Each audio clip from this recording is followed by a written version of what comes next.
Hey, Prime members, you can listen to Crime and Sports early and ad-free on Amazon Music. Download the app today. In the depths of an Atlanta forest, a clash between activists and authorities ends in tragedy. I'm Matthew Scher, and on my new podcast, We Came to the Forest, we expose the hidden truths behind a shootout that left one activist dead and countless lives forever changed. Binge all episodes of We Came to the Forest ad-free on Wondery Plus.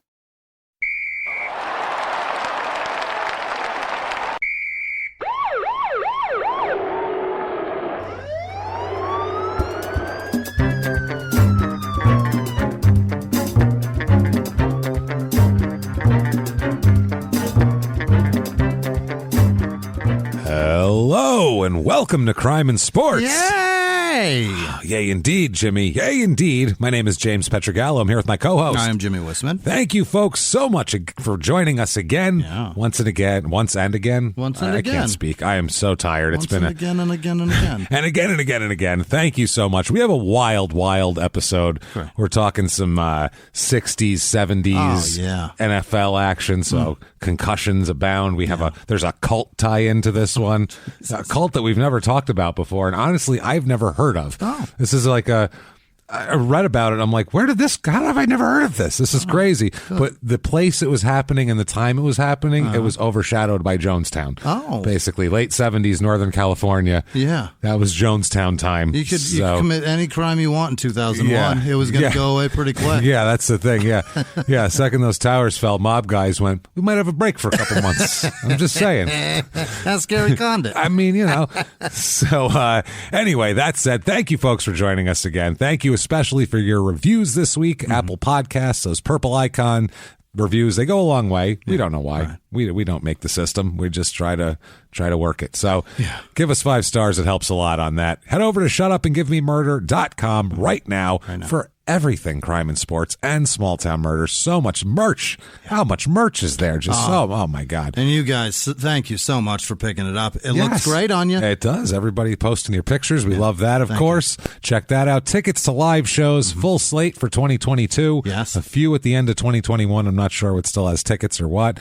The Nashville show has been rescheduled to January 11th and 12th. 11th and 12th will be there. I'm not sure which one is crime and sports. So check out shutupandgivememurder.com. It's a good way to find out right there. It'll be a lot of fun. Check that out. Come see us. We're going to have a blast. It's we can't wait to get back on the road. It's been too long. It's been way too long. It's cost me too much money. It's been not fair. It's been absolutely not fair. So that said, also Patreon. Patreon.com/crime and sports. Right. How great is Patreon? Oh, my. I'm telling you. I have so much fun. We always have fun with Patreon, and this week is no different. If you just missed it, we have just posted new Patreon episodes because this week we have posted, first of all, Crime and Sports is backstage wrestler fights, which is probably the most fun subject we could have. For real ones. Roided up dudes on all sorts of other drugs, massive head injuries, and they're angry at each other. That's good stuff right there. All sorts of kind of crazy ribs that ended in violence. Terrific. Crazy tricks they played on each other. And then for our small town murders, which you will also have access to because you have access to everything at Crime and Sports here, patreon.com/crime and sports. We have old timey murders, which is, again, one of our favorites. It's a recurring bonus where we go back into the archives of newspapers. And the way they describe murders and the actual manner of murders in like the 1890s is off the charts bonkers. It's crazy stuff. So we're going to do that. So much fun. Patreon.com/crime and sports. And you'll be a producer. So you'll get a shout out at the end of the show and have your name mispronounced brutally. Sure. Brutally while we're trying our best. While Jimmy tries all the effort in the world. But it still won't help. No. So there's that. Or if you just want to be a producer and get your shout out and have great karma and our undying affection, you can do that over at PayPal using our email address, crimeinsports@gmail.com. And thank you. And thank you so much for everybody that does that. That said, let's give you some show here because we got a lot of show and it's just a weird ass, just a very strange guy. He's got a lot of parallels to Oil Can. Oh? Okay, there's a lot of parallels in kind of the manner of his growing up and some other things, but then he doesn't quite have it together as much as Oil Can because of the time when it happened. Okay. We understood even less about all this stuff, and instead of getting someone proper help, they just make him, literally a judge sentenced him to go to a cult for 90 days. Like they didn't know what to do.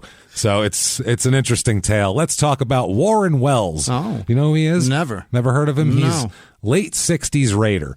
And, kind of the beginning of that real Raider thing. And the stereotype. Yeah, and he was a big part of it. Okay. He was a great receiver, just a fantastic receiver, that one of those guys where people go, what the hell happened to that guy? He was great, and then he was gone. He didn't, fizzle. He was in the Pro Bowl, and then you never saw him again. Wow. It's the weirdest thing in the world, and it's because his life completely spun out of control in just a myriad of arrests and disaster. And social media and the internet didn't exist, so you didn't know. Nobody knew. Yeah, it's just kind of if you were reading the paper. So Warren Wells, born November 14th, 1942. So an older gentleman here, obviously born, mid-World War II here. My God. The war effort was cranking up for us at this point.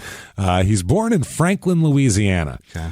I guess he lived there for a minute, but he was born in Fremont, Louisiana. Yeah. And he said he recognized they moved to Beaumont when he was very little. Beaumont, Texas, his family does. Oh, my. Yeah. But when they moved, they thought Beaumont would be better for them as a black family than Louisiana. Fascinating. And it didn't work out that way. He said that he found what he called, quote, Southern justice down there. That was a little bit different. He says, quote, I know all about them Jim Crow laws. I know the separate but equal stuff. I know about separate water fountains riding the back of the bus and entering the rear of the store. I've seen those colored only and white only signs hanging over the restrooms. I was confused as a kid as to why they were there, but through it all, I really can't say that I'm angry, which is just not mad. It's so strange. He says that, and he said, I'm not the only person to ever go through it, so I'm not going to be angry about it. And it's a very older school. It's a fascinating way of looking at things. It's old school. Yeah. It's not that that's a good way. I'm just saying that was kind of the way a lot of people thought back then. They just because everybody's going through it doesn't make it right. That's the thing. Yeah, but it's very strange. He says, quote, I can see why Caucasians acted the way they did and still do, but I can excuse them for it. Don't do that. Why can you see that? Why would they? Why would you? I can't see why they would say, I don't want to go to the bathroom with it. Right. I can't sit on that toilet now. Yeah. Why? My shit's better than his shit. Do you know how good my shit is? I eat white food and my shit comes out better. He eats all this black food and his shit's different. My so we thighs can't touch where his thighs touch. We can't put it in the same pipes. What are we doing here? That makes no sense. That's bananas. None. I mean, Jesus Christ. He said, quote, my parents brought us up strict. They didn't believe in stealing or getting into trouble. It was like a sin if we missed a day of school. So he came up in an old school. I mean, he's born in 42. Right. So we're talking. That's weird. That's a weird time. He was done with college pre-civil rights. Wow. So that's a totally, we talked about oil can growing up. He was born in 55. This man's 18 years old in 1960. That's what I mean. Wow. That's wild, man. Yeah. He's like the age of the kids in Greece. Right. You know what I mean? He's my grandparents. Yeah, that's exactly what I'm saying. It's a weird thing. So him coming up then, that's really a different thing than oil can. Did he go to Vietnam? No, we'll talk about that. He goes to Herbert High in Texas here, which apparently has produced some good football talent for a lot of the historically black universities. Have, a lot of talent from there. As a matter of fact, Warren and 12 other football players from that school were given the key to the city in 1971 as a good representation of all Beaumont.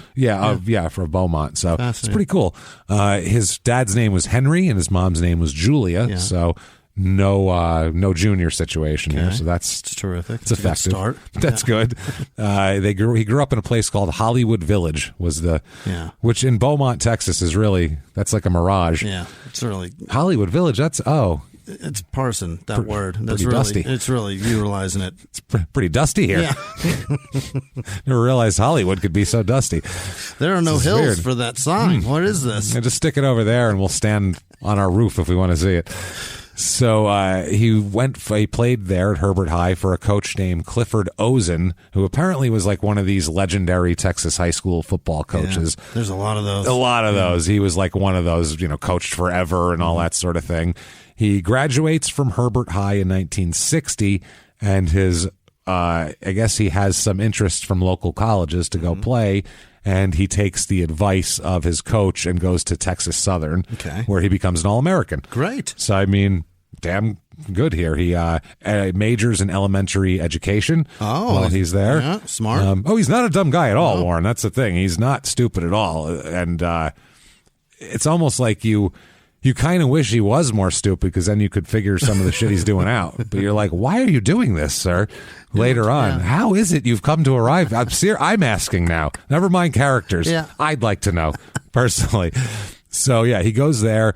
He's 6'1", 190, which back then was a big receiver. Really? Oh yeah, receivers were not over 6 feet very much back then. Yeah, everybody was kind of smaller. If you were over 6 feet, you were playing on a line somewhere. Politnikov is not a big dude. No, or you're playing tight end. Cliff Branch wasn't a big guy. He's 5'10" or something. These guys aren't very big. So 6'1", 190 was considered a big, giant receiver that could, back off a defensive back and, block him out for a ball and shit like that. So he's considered a very big target. 1964 NFL draft comes along, and he doesn't think he's even going to be, he doesn't even pay attention to it because he doesn't think he's going to be drafted or anything like that. It just, but he does declare. It happens. Yeah, he's just available. I don't even know if you had to declare or if you were just available after the 4 years. They just look at who's graduating and put them all on the list. Yeah, I think so. Because I just majored in political science. I didn't play football. I'm not even playing football. I don't know. We like to look at it. We like the cut of your jib, kid. So, chiseled jaw. You look like you do all right. You know what I mean? Now, 1964, number 1 overall draft pick, Jimmie. Dwight Eisenhower. I don't know. It was Calvin Coolidge, actually. It's the number 1 draft pick. Number 1 overall is Dave Parks. Oh. Yeah, there you go. He played for 9 seasons, I guess, here for San Francisco, number 1 overall. Number 2 and number 3 picks are both Hall of Famers. Bob Brown, he's a tackle for the Eagles, so I don't know a 1960s tackle, but Charlie Taylor, the wide receiver for Washington, is a huge star. Those early 70s Washington Super Bowl teams, he was a big, giant part of those. Yeah, he was a great player there. Let's see, what do we got? Carl Eller, who's a defensive end for Minnesota, part of the Purple People Eaters there. That's why I know it. He was a Hall of Famer. He's number 6 overall. Paul Warfield, the Hall of Fame wide receiver, who is a great wide receiver. He's drafted by Cleveland, but he played for I don't know. The fuck did Warfield play for? The Bears? God damn it! Now I'm losing my mind because I'm mixing him up with. It's clearly the Expos. I'm mixing him up with Don Maynard in my head, who's the Jets guy. I would have no clue. Shit, that's going to drive me crazy. My It's not the chick from Night Court? I believe it is, actually. Yes, that's her dad. Actually, it's Marsha Warfield's dad, Paul. Which it might be. Probably I don't fucking know. She was big. I have no idea. Yeah, maybe she could have played some football. So my favorite, though, number 12 overall by the New York Giants, they draft Joe Don Looney, which is a fantastic fucking name. Perfect name. Joe Don Looney. I love that name so much. Country singer. Yeah, and Dick Evie I like as well. Not bad. I don't know why the Bears drafted him.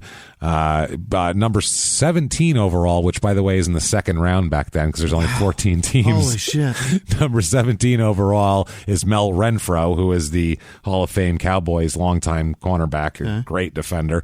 And then number 18 is Paul Krause, who's a Hall of Fame defensive back as well. So yeah, what is it? 1, 2, 3, 4, 5, 6 Hall of Famers in the first. Unbelievable. In the first 28 picks. That's awesome. It's pretty goddamn good for this draft. That's not too shabby. Finally, round 12, which would be, they don't even have round 12 now. They only have 7. But back then, that was only pick 160. Jesus Christ. Is round 12. It's like 4th round now. Yeah, that's shit. I don't even think it's like 4th round. 4th round. And the Detroit Lions pick Warren here. So he was surprised. Yeah. He's like, oh shit, who? What now? Yeah. I'm going to go to Detroit? I just got a job, man. It snows there. Shit, I'm sending out resumes. I don't know. Sending out resumes to teach 2nd grade. I don't know what the fuck's going on here. He said he was surprised a lot. He says, quote, when I got picked up by Detroit, I was at college at the coffee shop having coffee. And the Houston Post called me and said, look, your name is in the paper. You were drafted by the Lions. I told him, man, don't do that. And he said, no, look, your name is in the paper. So he showed it to me, and my My heart went all over my body. A little joker like me going to the Detroit Lions. That gave me chills. I looked up and a lion came in my heart, which sounds disgusting. It does.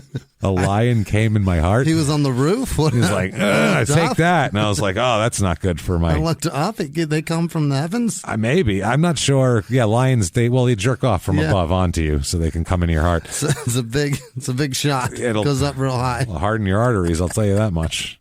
Lion came in my heart. The lion came in my heart. So he's very excited. Yep. He's a member of the Detroit Lions. And 12th round, though, just guarantees you nothing. No. That's basically, I've seen a lot from back then. They're inviting you to come see if you can do this. Well, what they used to do is basically like the first 8 or 9 rounds, they would look for actual people. Right. And then after that, they would start letting like secretaries and shit make picks. Wow. Because they knew those people were going to get cut anyway. Wow. So it'd be like somebody in the organization would be like, I like his name, or I went to that little school or some shit like that, and they'd pick the guy just because, whatever. It's like how girls pick their March Madness bracket. Yeah, like, oh, that's Villanova. That sounds, I like the way that sounds Italian. It sounds like a nice restaurant. Or a nice car. Yeah.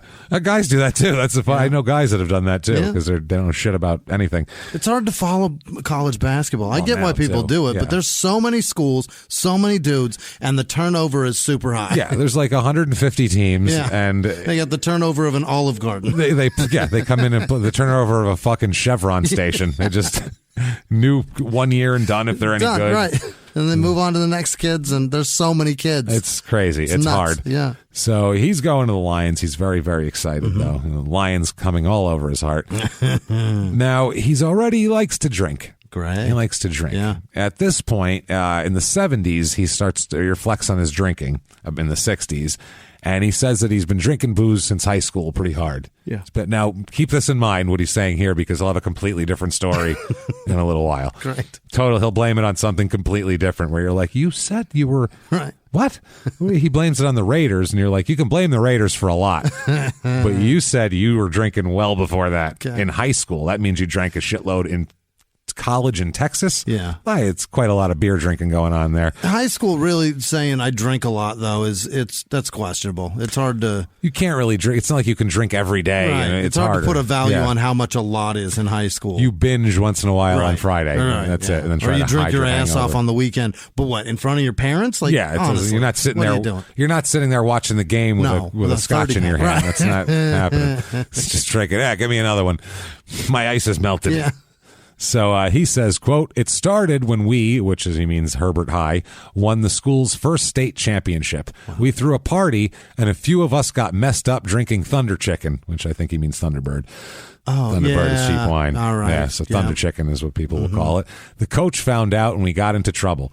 How the hell did he find out? What are you doing?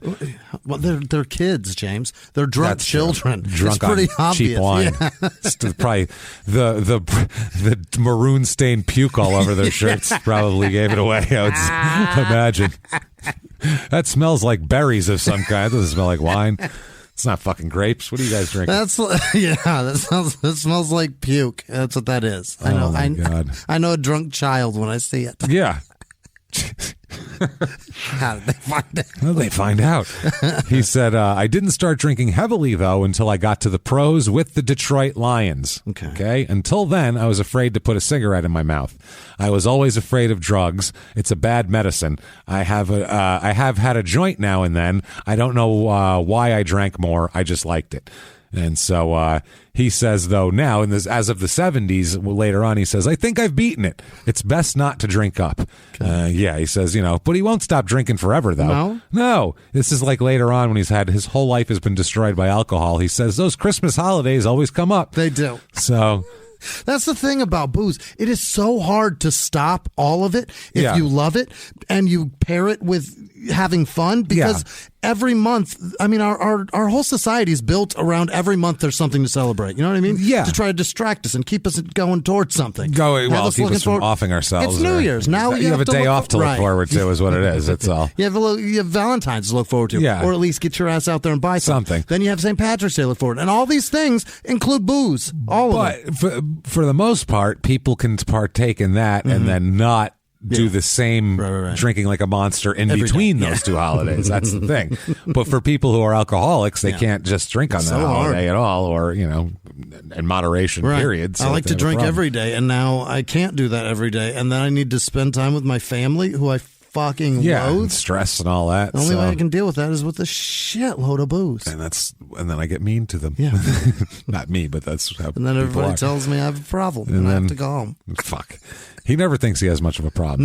No, he's always like, I got this. All right. And he most certainly does not got this. It's the thing about alcoholics. Yeah, that's the thing. So 64, he's on the Detroit Lions, which is weird. I read a book about the 63 Detroit Lions. So like looking at their roster and shit, like I knew a bunch of the players. I knew kind of what their vibe was. Yeah. The 63, there's a book called Paper Lion. George Plimpton wrote. He's an old writer, and he used to go do like kind of he'd go put himself in situations that he didn't belong in and write about. Reporter. Right? Yeah, so he was a member of the Detroit Lions during training camp as a quarterback. Yeah. So, he was telling all about that experience. And he's like a real kind of floofy writer and, very educated. That sort of thing. And educated, but also hyperbole. Yes, and he's like, I don't know what to do here. This is all these people in their jock straps and, that sort of shit. So it's an amusing book just to hear about how the behind the scenes of how football players were in 1963. Yeah. Because they were nothing like they are now. Because they weren't wealthy. Right. They were like a bunch of guys. They weren't a business then. No. Now it's not just the business of football, but then the person is also a business. It's too much. They're a bunch of regular guys that they still do this in some training camps, but they all slept in a big dorm and they had played like little pranks on each other, all like little kids. And then, they all had like neighborhood bars they hung out at because they weren't wealthy people that lived in some exclusive enclave. They lived in the neighborhood with they made the same money as a bricklayer. Sure. I mean, it wasn't that big of a deal back then. So, 64, they go 7-5-2 under Coach George Wilson, who's a real character in that book to hear about. He's a trip, this guy. They still played in Tiger Stadium then. Which is so weird to think about. George Wilson? Yeah, George Wilson. Isn't that the bad guy in Dennis the Menace? I think it's Dennis the Menace's neighbor. Yeah. Mr. Wilson. I think they named it after him. Definitely. That's him. Maybe they named him after him because he's supposed to be like an old grumpy man. I'll bet you're right. Is the guy who made Dennis the Menace from Detroit. If we find that out, it's probably him. That would be amazing if we just put that together. And everybody else in the world knew that. Everyone else knew. They're like, yes, stupid. Well, everybody really old knew it, I guess. These two assholes deducing common knowledge. Yeah, dummy. But how many people know who the fuck George Wilson is other than Dennis the Menace's neighbor, honestly? So there you go. Do they call oranges because they're orange? Is that what it is? Or maybe orange is orange because of oranges. We never know. So he played in 9 games, didn't start any. He's a rookie 12th round draft pick, so excessively lucky to make the team. Oh, you had to be, because you were an automatic cut. Like they weren't even thinking about you. So you had to stand out to the point where they took your name off that list and go, oh, well, number 12 draft pick and fucking play. It's not even a mistake and you're out. You're already out. You're already out. You have to just shine continually and just be like, holy shit, this guy. He only has 2 receptions for 21 yards this year, so very little playing. Returned some punts and that sort of stuff. That's mainly what he's doing. He's not really doing much. So after the 64 season, and this happens to players now all the time, is you come home after the season.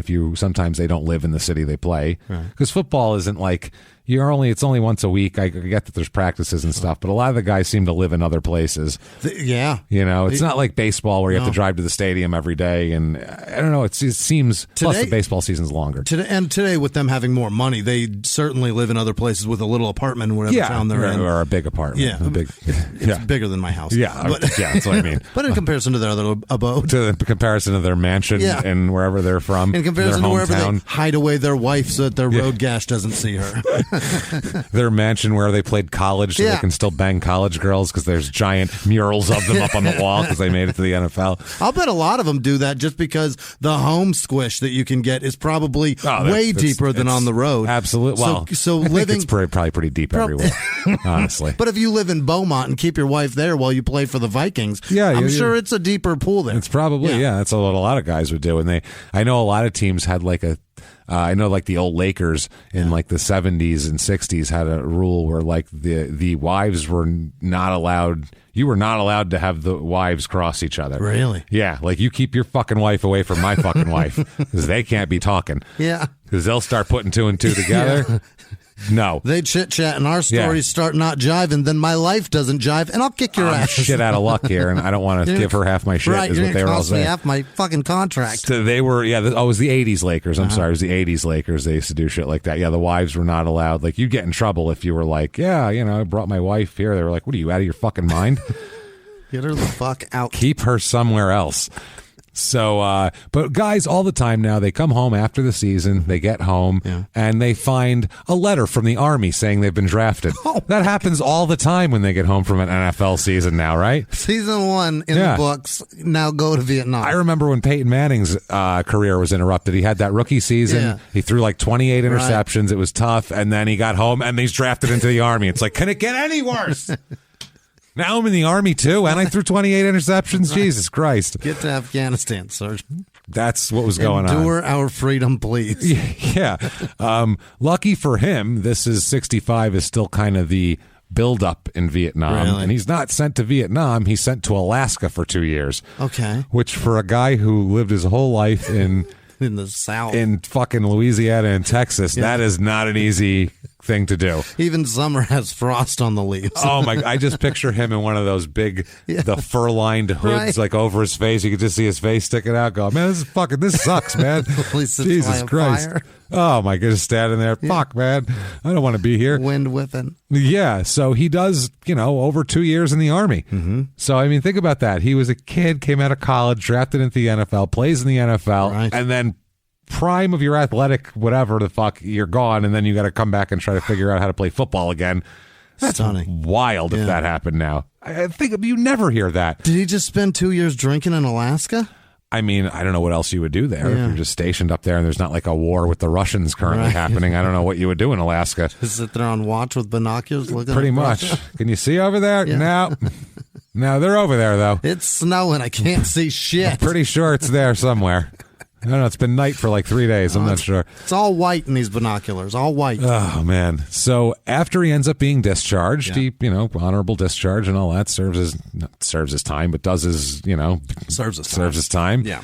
He ends up joining the Kansas City Chiefs. Okay. He gets signed by the Chiefs, which you were a 12th round draft pick who only played for one season and caught 2 balls. To even get to a camp right now has got to be hard. It's unbelievable. I've been in the Army for 2 years. Like, we didn't really want you then. Now are we going to want you after 2 years? How slim were the pickings for players if you need that? I mean, the receivers, though, that's the thing. A dynamite receiver back then could change your game for you. A deep threat could change the whole game. Yeah. And he was a good deep threat, and at 6'1", 190, he was a bigger guy, too. So he's a guy that they took a look at, figure what the hell. And he's a likable guy. Everybody likes him. Mm-hmm. He's a guy who's got a great attitude. He shows up. He's not fucking mad at segregation. Like, that's a good point. You know what I'm saying? Go along to get along has never been a more... go along to get along guy. I mean, if a guy's like, I can't be mad at people for that, you're like, whoa, you are really forgiving. Like, a guy has holy never shit. gone along so well. I mean, but back then people used to do the Army thing all the time. Mm-hmm. Ted Williams fought in 2 fucking wars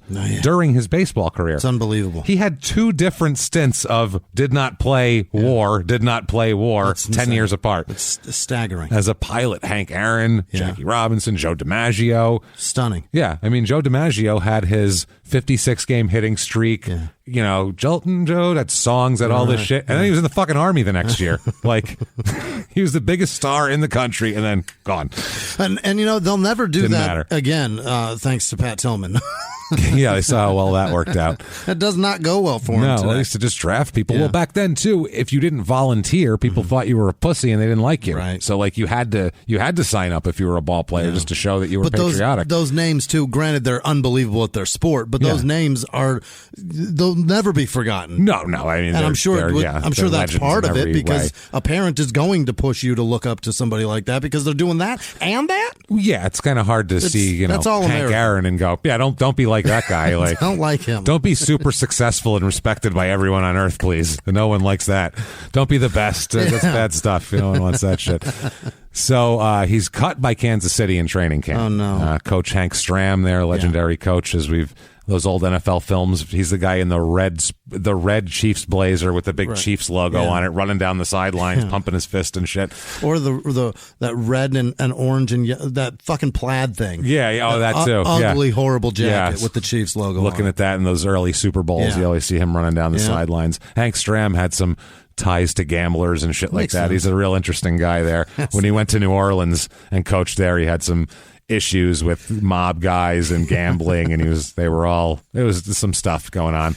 So he's cut there. So he probably thinks football is kind of over for him at this point. I mean, but finally, one team has the balls to take a flyer on him, and one guy, honestly, not one team. It's Al Davis and the Raiders. He's the guy who, if you throw it out, he's the guy who's out in front of your house looking through your garbage pile, making sure that everything you threw out there's not something useful in there. Yeah. And if he finds one thing that's useful, one beer koozie that's not completely stained with food, he'll wipe it off and put it in his pocket, and he can use it for later. Jam a Coors in it. It's a fact. Yeah. It's keeping my beer cold. Yeah. And he found a lot of great players like that. He's like a hoarder. He is. But he found a lot of great players like that. And more importantly, he found players that had chips on their shoulders from being cut by other people. Angry fellas that wanted to prove themselves. Surprisingly enough, somebody that's angry utilizes that talent very well. In a violent sport. Right. Yeah, it's pretty good. When you can legally unleash that person to impose their will, they do really well. That's absolutely. He comes in, though, he's very rusty. Obviously, he hasn't played in years, so he wasn't really. He only played, barely played before that, so it's hard. He's the longest of long shots to make this team. I mean, you got all your draft picks, and then you got some guy who was in the Army and was cut by the Chiefs. Right. So, I mean, it's really... And this is a pretty decent team. Oh, they're good in the late 60s. They're a great team, and they're really becoming a really good team. There's great players that you've got to compete with to get a spot. Oh, absolutely. They have great players, and he's, he's coming in kind of the last guy on the end of the bench to try to make a team. He's just kind of a camp body almost. And but he tries. He said, quote, "I was on the field doing a left face instead of running." Oh, no. It's like he was totally out of what he was doing. As the quarterback was telling me to run the route for him, he was looking down at me doing an about face or something. But after a year or so, my moves just got like when I was in high school. Okay. So it just took him a while to get used to. It's all coming back to me. Yeah, it's a muscle memory thing, I would think. If you're used to marching. Sing it, Meatloaf. Have you ever gotten a message out of the blue? Maybe you ignore them. Or maybe you end up in conversation. Maybe they tell you about an amazing offer. I can really show you how to make some money. And maybe that gets you into a lot of trouble. But this isn't a story about people like you, the people receiving these messages. This is a story about the people behind the messages, on the other end of the line. Thousands of them, working in a micro-city built for scammers. From Wondery, the makers of Dr. Death and Kill List, comes Scam Factory, a new series about survival at the expense of others. Follow Scam Factory on the Wondery app or wherever you get your podcasts. You can listen to Scam Factory early and ad-free right now by joining Wondery Plus in the Wondery app or on Apple Podcasts. In the 1980s, a rosé swept the country. Hey, Mike, I really like this White Zinfandel. Well, good. Now put it down. I'm going to try another one. White Zin became America's top-selling wine. But most don't know that this sweet drink has a sour history. What began in 1986 with counterfeit bottles... A big fraud, a multi-million-dollar fraud. Sent investigators chasing one of the most powerful families in the business, the Licciardis. But the closer the feds got to them, the more dangerous things became. It's a story of deceit. At the time, I was paranoid.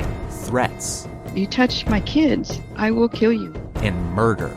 With a .22 caliber bullet to the head. What started with a scheme to mislabel wine spilled into a blood-soaked battle for succession. Welcome to Bloodvines. You can binge listen to Bloodvines exclusively and ad-free on Wondery Plus. Join Wondery Plus in the Wondery app, Apple Podcasts, or Spotify. So this is what he says about drinking later on. He'll say this in 1999. Great. So the first quote was from 1979, and it was about the 60s. Yeah. This is from 1999. He says, quote, "I didn't know what beer was before Oakland." No? No? What the You fuck? knew what Thunderbird was, though, Were you fuck- which is worse than beer, so... Were you keystering Thunder Chicken? Yeah, What are you talking about? I don't know what the fuck he's talking about. He said, I'd go with the older players to their bars and we'd drink draft beer after meals. They'd call me to drink and have the pitcher on the table, and I'd drink with them. But my mind was out on the field at all times. I didn't care to be drinking, but they'd buy the drinks, so it started in Oakland. Yeah. No. You said it started in Detroit a minute ago, or 20 years before that. Listen, James, when you drink that much, sometimes you forget dates. And also when you've been hitting the head quite a bit, too, that happens as well. Sure. So 1967, he's on the Raiders. Coach John Roush, who kind of built this team, he built that late 60s and into the 70s Raiders thing was like the badass defense, the fucking long ball, throwing bombs, Darryl LaMonica just chucking that shit in the air. Then it changed when Stabler came in. It became a different kind of an offense. But they still, Al Davis loves the deep ball. Yeah. Even later on, he signed Jeff George in the 90s just because he's like, he's got a gun. He can imagine if he throws it under Tim Brown and he's running out. Oh my God. It is it's a really exciting thing when that happens. Deep when it ball's comes exciting. together, it's crazy how It's cool so that good. is. And all through the years, you can name all these fast Oakland receivers from, the 80s and Tim Brown and James Jett and those guys. And like they've always tried to, he covets speed and that sort of shit. So this team here, by the way, John Madden is the linebackers coach on this team. Not even a head coach Not yet. even the head coach yet. Just a fat kid. Yeah, just a fat guy with bad hair. That's it. It's a lot of hair. And funny shirts. Yeah. Very funny shirts. Too tight. The arms are too high, too. I don't know what's going on. Whoever cut his shirts for him is an asshole. They really are. They didn't like him. No. They think it's hilarious to watch him on the sidelines in that shit. It's like in Goodfellas when they're doing all the arrests kind of at the end, and they arrest Tootie, and he goes, whoever sold you them suits got a real fucking sense of humor on him. To the FBI agents. That's his comment as they're cuffing him. Got a real fucking sense of humor on him. Same thing. Whoever's cutting John Madden's shirts is an asshole. They don't like him, and they think it's hilarious. They think, and they're right. They're absolutely correct. The Raiders in the regular season go 13-1 this year. Oh my! Fucking crushing. Yeah. And how cool is that too? He gets to go to the Bay Area in 1967. Shit, yeah. Dude, that's the summer of love. So much fun. Yeah. That's literally summer of love. Haight-Ashbury is all banging. That shit. Yeah. And Oakland's right there. So, I mean, that had to be, just to be in that environment at that time, it was a very weird, and Oakland was a completely different place. Like if you read Hell's Angels, it's a, that shit might as well have been 1,000 miles away from Oakland, but you could drive. Yeah. Over a bridge. You got it. They beat the Houston Oilers 40-7 in the championship game, and they go all the way to the Super Bowl to lose to the Packers. 33-14. That's the Vince Lombardi Packers. That was Super Bowl II. That was. Who's the quarterback of that team? Bart Starr. Is it Bart Starr? It's Bart Starr, baby. Yeah, that's all. Bart Starr. That's still all the legends of the Packers. That's that 60s Packers machine that was just crushing people, running them down. That has Darryl LaMonica's the quarterback. George Blanda's still on this team as a backup quarterback. He's like 50 years old. Kind of some interesting names on here. Fred Biletnikoff's on this team. Billy Cannon. There's some legendary old guys here that you might have heard the names rattling around. This year, he plays in all 14 games, 14-game season. Yep. He starts 3, which for a guy who hadn't played in 3 years and was in the Army is a pretty good deal. He starts any. Who was cut and got a phone call to be a part of this. This is pretty interesting. 13 receptions, 302 yards, but 6 touchdowns. Great. And the big thing about him is the yards per reception, which for a receiver is the big deal because it's not only if you're a deep threat, but also yards after catch is a big deal. Huge, yeah, but that all counts in yards per reception. It's all in there. His yards per reception this year, 23.2. Unbelievable. Which is a huge chunk of real estate. Fourth of the goddamn field every time he touches the ball. And that's pretty much the average he maintains his whole career. Really? When he retired, he was there when he was done. He had the all-time lead of yards per reception. Wow. And he had it all the way up till the NFL changed the standard, and you had to have more receptions than he had to qualify for. That's fucked up. Which is stupid, yes. Otherwise, he would have still had that.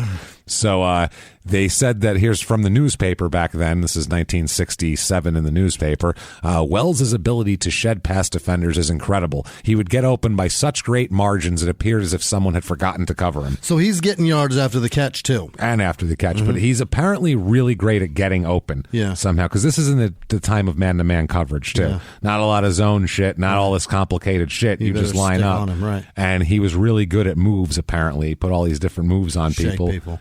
Shake and bake him up. So get wide open, and then the first defender would touch him, and he'd shed it and go on to the next one. Go on because he's a bigger guy too. So he's not gonna fall down if you touch him.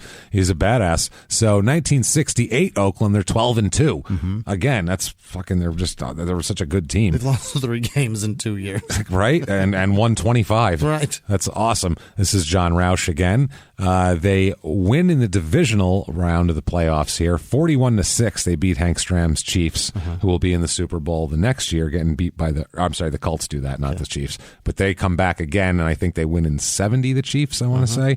It doesn't matter. Either way. Then they, in 68, lose the championship game, 27-23, very close to Joe Namath and the Jets, who then goes on to guarantee victory and beat the Colts and make the AFL and make a big legend. But that 4 points away from not happening with the Raiders here. So that's how razor thin that whole thing happened. This year, he makes the Pro Bowl. Warren does, which is awesome. He starts 12 games, 53 receptions for 1,137 yards. Good Lord. 21.5 yards per catch, 11 touchdowns, which leads the league, and his long is 94. He has a 94-yarder. Leader. In touchdowns. Yeah, he's a beast, man. Never heard of him. That's what I'm saying. A lot of people haven't. And he's a beast out there. He said, this is Jim Otto, who's a Hall of Fame center for the Raiders. He said the one thing he could do better than anybody we've ever had is find the end zone. He said Jerry Rice would have never caught up to him because the rate at which Warren Wells was going, he would have been the greatest receiver ever. Oh. So this, Jim Otto, who played for, 20 years or something, he says that if Warren Wells played for 15 years like Jerry Rice or longer, he'd have way better numbers than Jerry Rice, which I don't know if that's true because the number of passes that Jerry Rice caught was ridiculous because of that West Coast offense and all that shit. So not sure. So at this point, he is looking like he's literally on the cusp of he could be the greatest receiver of all time. Yeah. Grace. Wow. That's going to be Grace, I Almost think, right? there. Doesn't get much better than that. No ring, right? No ring yet, no. They've been to the Super Bowl once and lost, and then lost in the championship game. But they're right up there. So we're going Grace on that because in early 1969, and we'll get into the details of this in a little bit, he ends up having to plead guilty to the attempted rape of a housewife. What the? Whose housewife? Of an El Centro woman. And, not his housewife. No, not his wife. That's a different lady. We'll have a little more on that in a minute. Why do we expand the charge to of a housewife?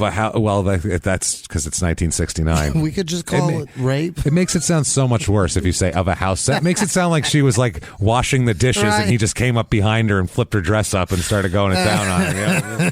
That's what it makes, and I think that's what they're going for. Makes it sound more menacing, doesn't it? It does, really. Just a woman, you're like, what was she doing? What housewife sounds like she was just innocently in her kitchen. Cleaning. Yeah, she's baking a cake, and he just came in and was like, I'll break some eggs for you.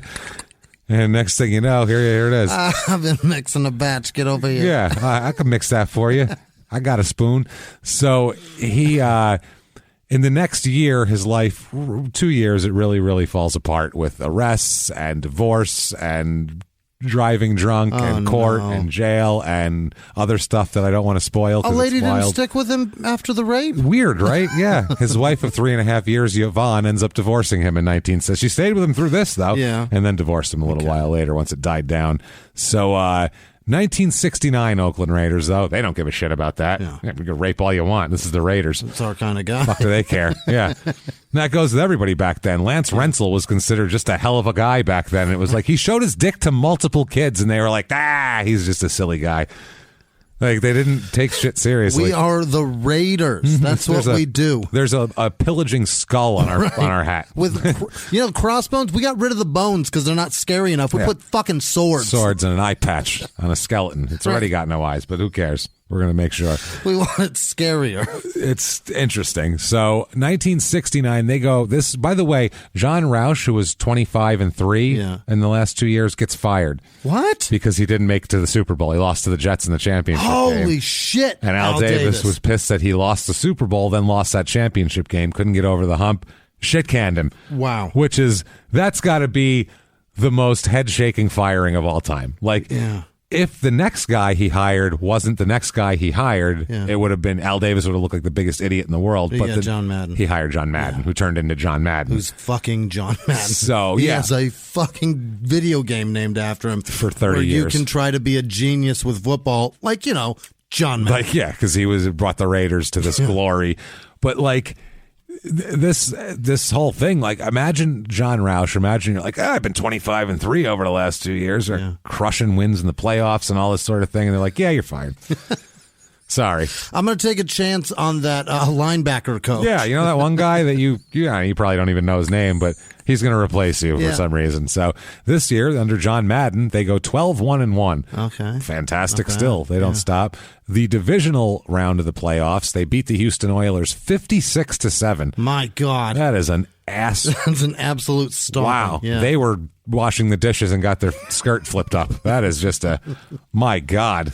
Anytime there's ravaged a 50-something, it hurts. It's a 7. Yeah. You don't even have double digits. It's like the Broncos lost. Jesus. To the Niners, 55-10. Yeah. It's so brutal to see that number. That was a tough one. 50 points is so hard to score in football. You really got it. It's just watching them score all fucking day long. Defense, on offense, a punt return. All Jesus day. Christ. Then they go to the championship game, the AFL championship game against the Kansas City Chiefs, and they lose to the Chiefs that year, 17-7. So there you go. Same exact result as John Roush. So, I mean, there was really no point in firing him, but that's okay. October 31st, 69, though, in the middle of the season, fucking dead center of the season here on Halloween, he's in court. Warren is for his rape attempt here. He is going to, he ends up pleading guilty to attempted rape. The charge is brought by the wife of an Oakland nightclub owner. Yuck. She accused him of attempting to rape her in his car on April 19th. Now, by the way, in his car, remember that, because that comes up later multiple times where he says it's not true, but you're like, all this stuff is always the same place. Everybody, it's his MO is in his car to do things, which is weird, maybe. So she accused him of attempting to rape her. She said they had met that evening at a party following a fashion show in which he modeled men's clothes. Okay. He's a local celebrity. The judge here ends up taking his plea and places him, you, sir, may fuck off. It is 3 years probation. Oh, my. For an attempted rape. Way to take that serious. And a $2,000 fine. Okay. So that's that. He suspended a 1 to 20 year prison sentence, which is what he had the discrepancy to give him. You here. fuck up in the next 3 years, and we can give you that. That's the thing. And he orders Warren to abstain from liquor because he was drinking at the time. That's always seems to be his problem. Stay out of bars or establishments serving drinks, and not to contact the complainant, the woman, or her husband while he was on probation, which makes perfect sense. You should probably never try to contact someone you tried to rape. Probably ever again. Ever again. That should probably be the end of that relationship. One would imagine, I think. She'd probably prefer it that way. The judge also required him to undergo any psychiatric treatment thought necessary by probation officers. And he recommended, this makes no sense. Like the rest is all like legal things. And then he recommends you should go back to college to get the 3 units you need for your degree. Also, like, thanks, Dad. That degree is in elementary school teaching. How about we don't? Yeah. How about we? He just pleaded guilty to attempted rape. And you didn't tell him go to college so you can go. We need to be around kids. We feel like children would be a good place for you to. Jesus fuck. Wow, a sex pervert. We put that guy around. We're gonna put him in Thanks, there. Judge. I think. Wow. Only if he works at your kid's school, Judge. Yeah, he can fucking teach your kid's 3rd grade class. See what happens.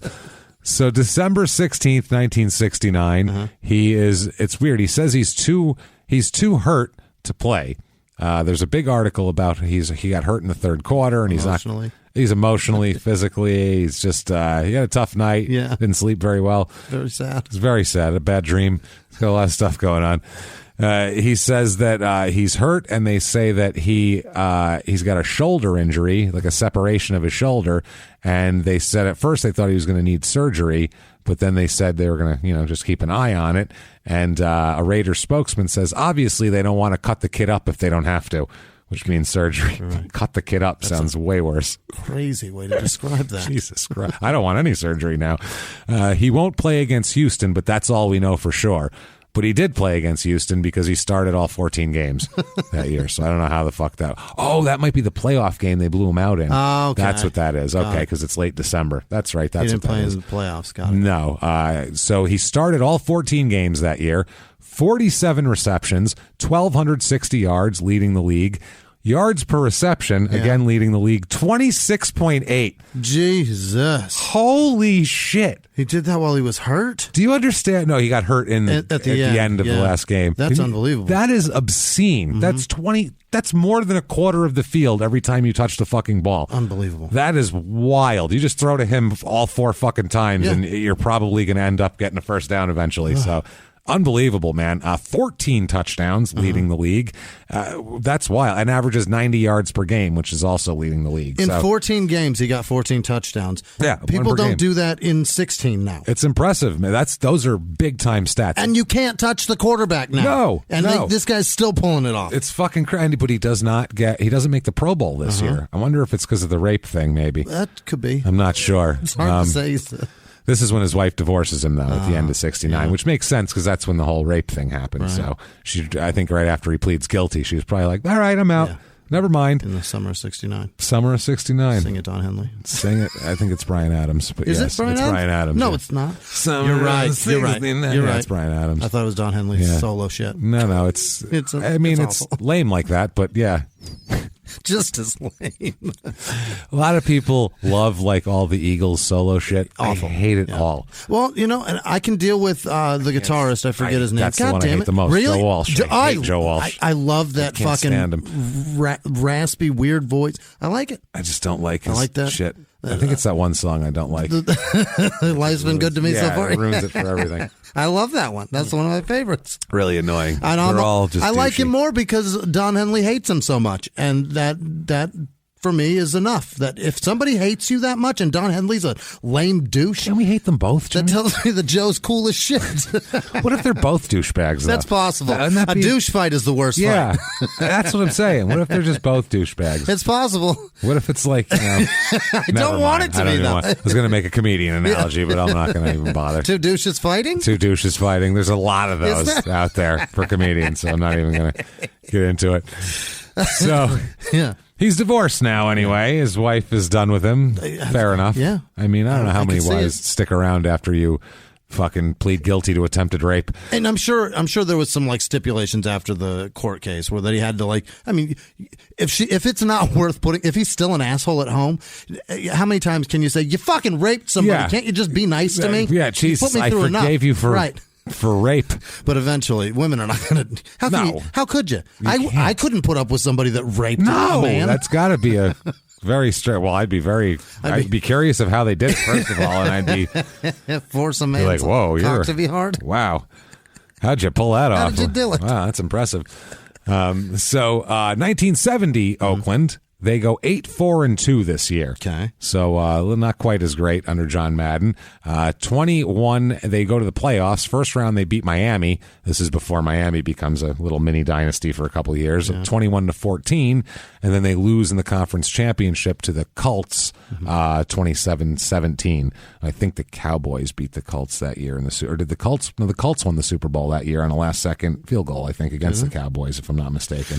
I don't know. I think it's Super Bowl 5. I don't know early Super Bowl wins. I used to watch when I was a kid those ESPN. Remember they used to have classic shit? Yeah, they'd show the whole fucking game. It was like a 30-minute breakdown, and it would be the Super Bowl 12. Oh, yeah, that guy. The doomsday defense of the Dallas Cowboys. I'd watch that every time it was on. All the NFL Films music and shit. So My stepfather bought the VHS Oh, my God. They were on constantly. You don't need to. They were on every day. I've got them. Every day after school, you come home and have like AWA wrestling, and then thered be like, the fucking 74 Cowboys or something. It was fun. I own it. Nice. Look at you. Solid stuff here. I still haven't watched it all. No. Because I'm like, I don't know these guys. I memorized like the whole, I didn't know. I mean, I was little, but I memorized like all the early shit because I'm insane. So then they lose the conference championship, like I said, to the Colts, but he has a very exciting end to the last game of the season against the Jets. Yes, I do. He catches the game-winning catch after dropping 5 balls. Oh, wow. Fucking in a game, which is... He dropped 5 and they still went back to him. He dropped... Yeah, that's what it is. After the game, he got the game ball. Yeah. And they said Jim Otto flipped him the game ball and he dropped it. Even in the locker room. He had a bad day. Literally dropped the ball. He flipped it to him from 8 feet away. He missed it. Here you go, great receiver. Probably the easiest ball you're going to catch all day. And he dropped it. He described it as the worst performance he can remember as a pro, collegian, or high schooler. He dropped 2 passes wide open with no one anywhere near him, and one bounced on his fingertips, and he fucked that one up. That would have been a touchdown.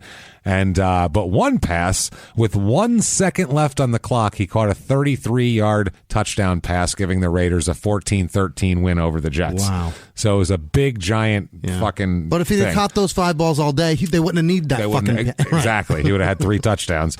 He said, "I was disgusted with myself in the first half. I missed 3 or 4 passes. The weather had nothing to do with it. I was just missing them. This is the worst day I've ever had. Worse than pleading guilty to rape, attempted rape, How about probably the not." time that you raped a woman? I think the attempted rape is always going to be worse, probably. Sure. Jesus, man. He scored the only touchdowns the Raiders had that day. First one was a 13-yard pass from a 43-year-old George Blanda at that point. Holy. Which George Blanda, there was a meme going around of Tom Brady 43 and George Blanda 43. George Blanda looks 72. He does. Because, and internally way older. Yeah, he's like he had a quite different life than Tom Brady, Sure though. I don't think he's got a model rubbing lotion on him every night, probably. So there's nobody moisturizing him. No, no, definitely not. So he said Wells had told LaMonica before the play, just throw the ball out there. I'll try to catch the ball. If I can't, I'll try to get an interference call. And he ended up catching it. And there you go. He says later on, back in 20, 30 years from then, he says it's one of the best memories of his life. Mm-hmm. He says, against New York, I caught one with about 2 minutes left in the game. It was actually 1 second. It was about... Why would you? How do you not know that? Well, why would you make it less good to you? Right. You would think he got last second, and it was actually 2 minutes left. No, you made his last. It was so much more dramatic than that. So much more. Inside the 2-minute warning. Literally a fucking second, man. You missed it, the game's over. Right. That's how it worked, and you lose. He said, Early Thomas deflected it. I'll never forget it. Early Thomas, he was a cornerback. I assume so. I hope he wasn't like a fan who came in and deflected it. He tipped the ball and deflected it. God damn it, Early. Get back to your seat. Get your shit. Come on, Early. He always does that every time. I don't know why we keep selling him tickets so close to the field. It makes no sense. He said he tipped the ball and it was deflected off my hands. I kept my eyes on the ball all the way in.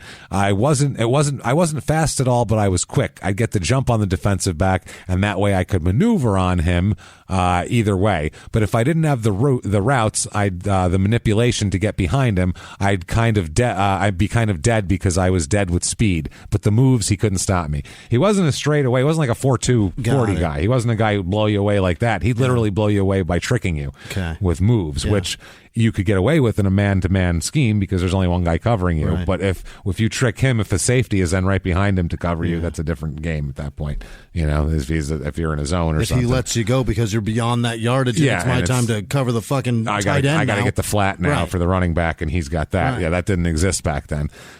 He said that he was always prepared to play. He said, quote, I felt relaxed in every game. I went in. It was I was just like a spirit out there. Everything was clear.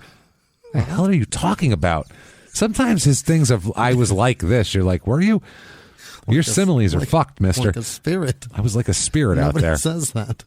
Everything was clear. Is that what spirits are? It's all clear to them? I guess. I don't know.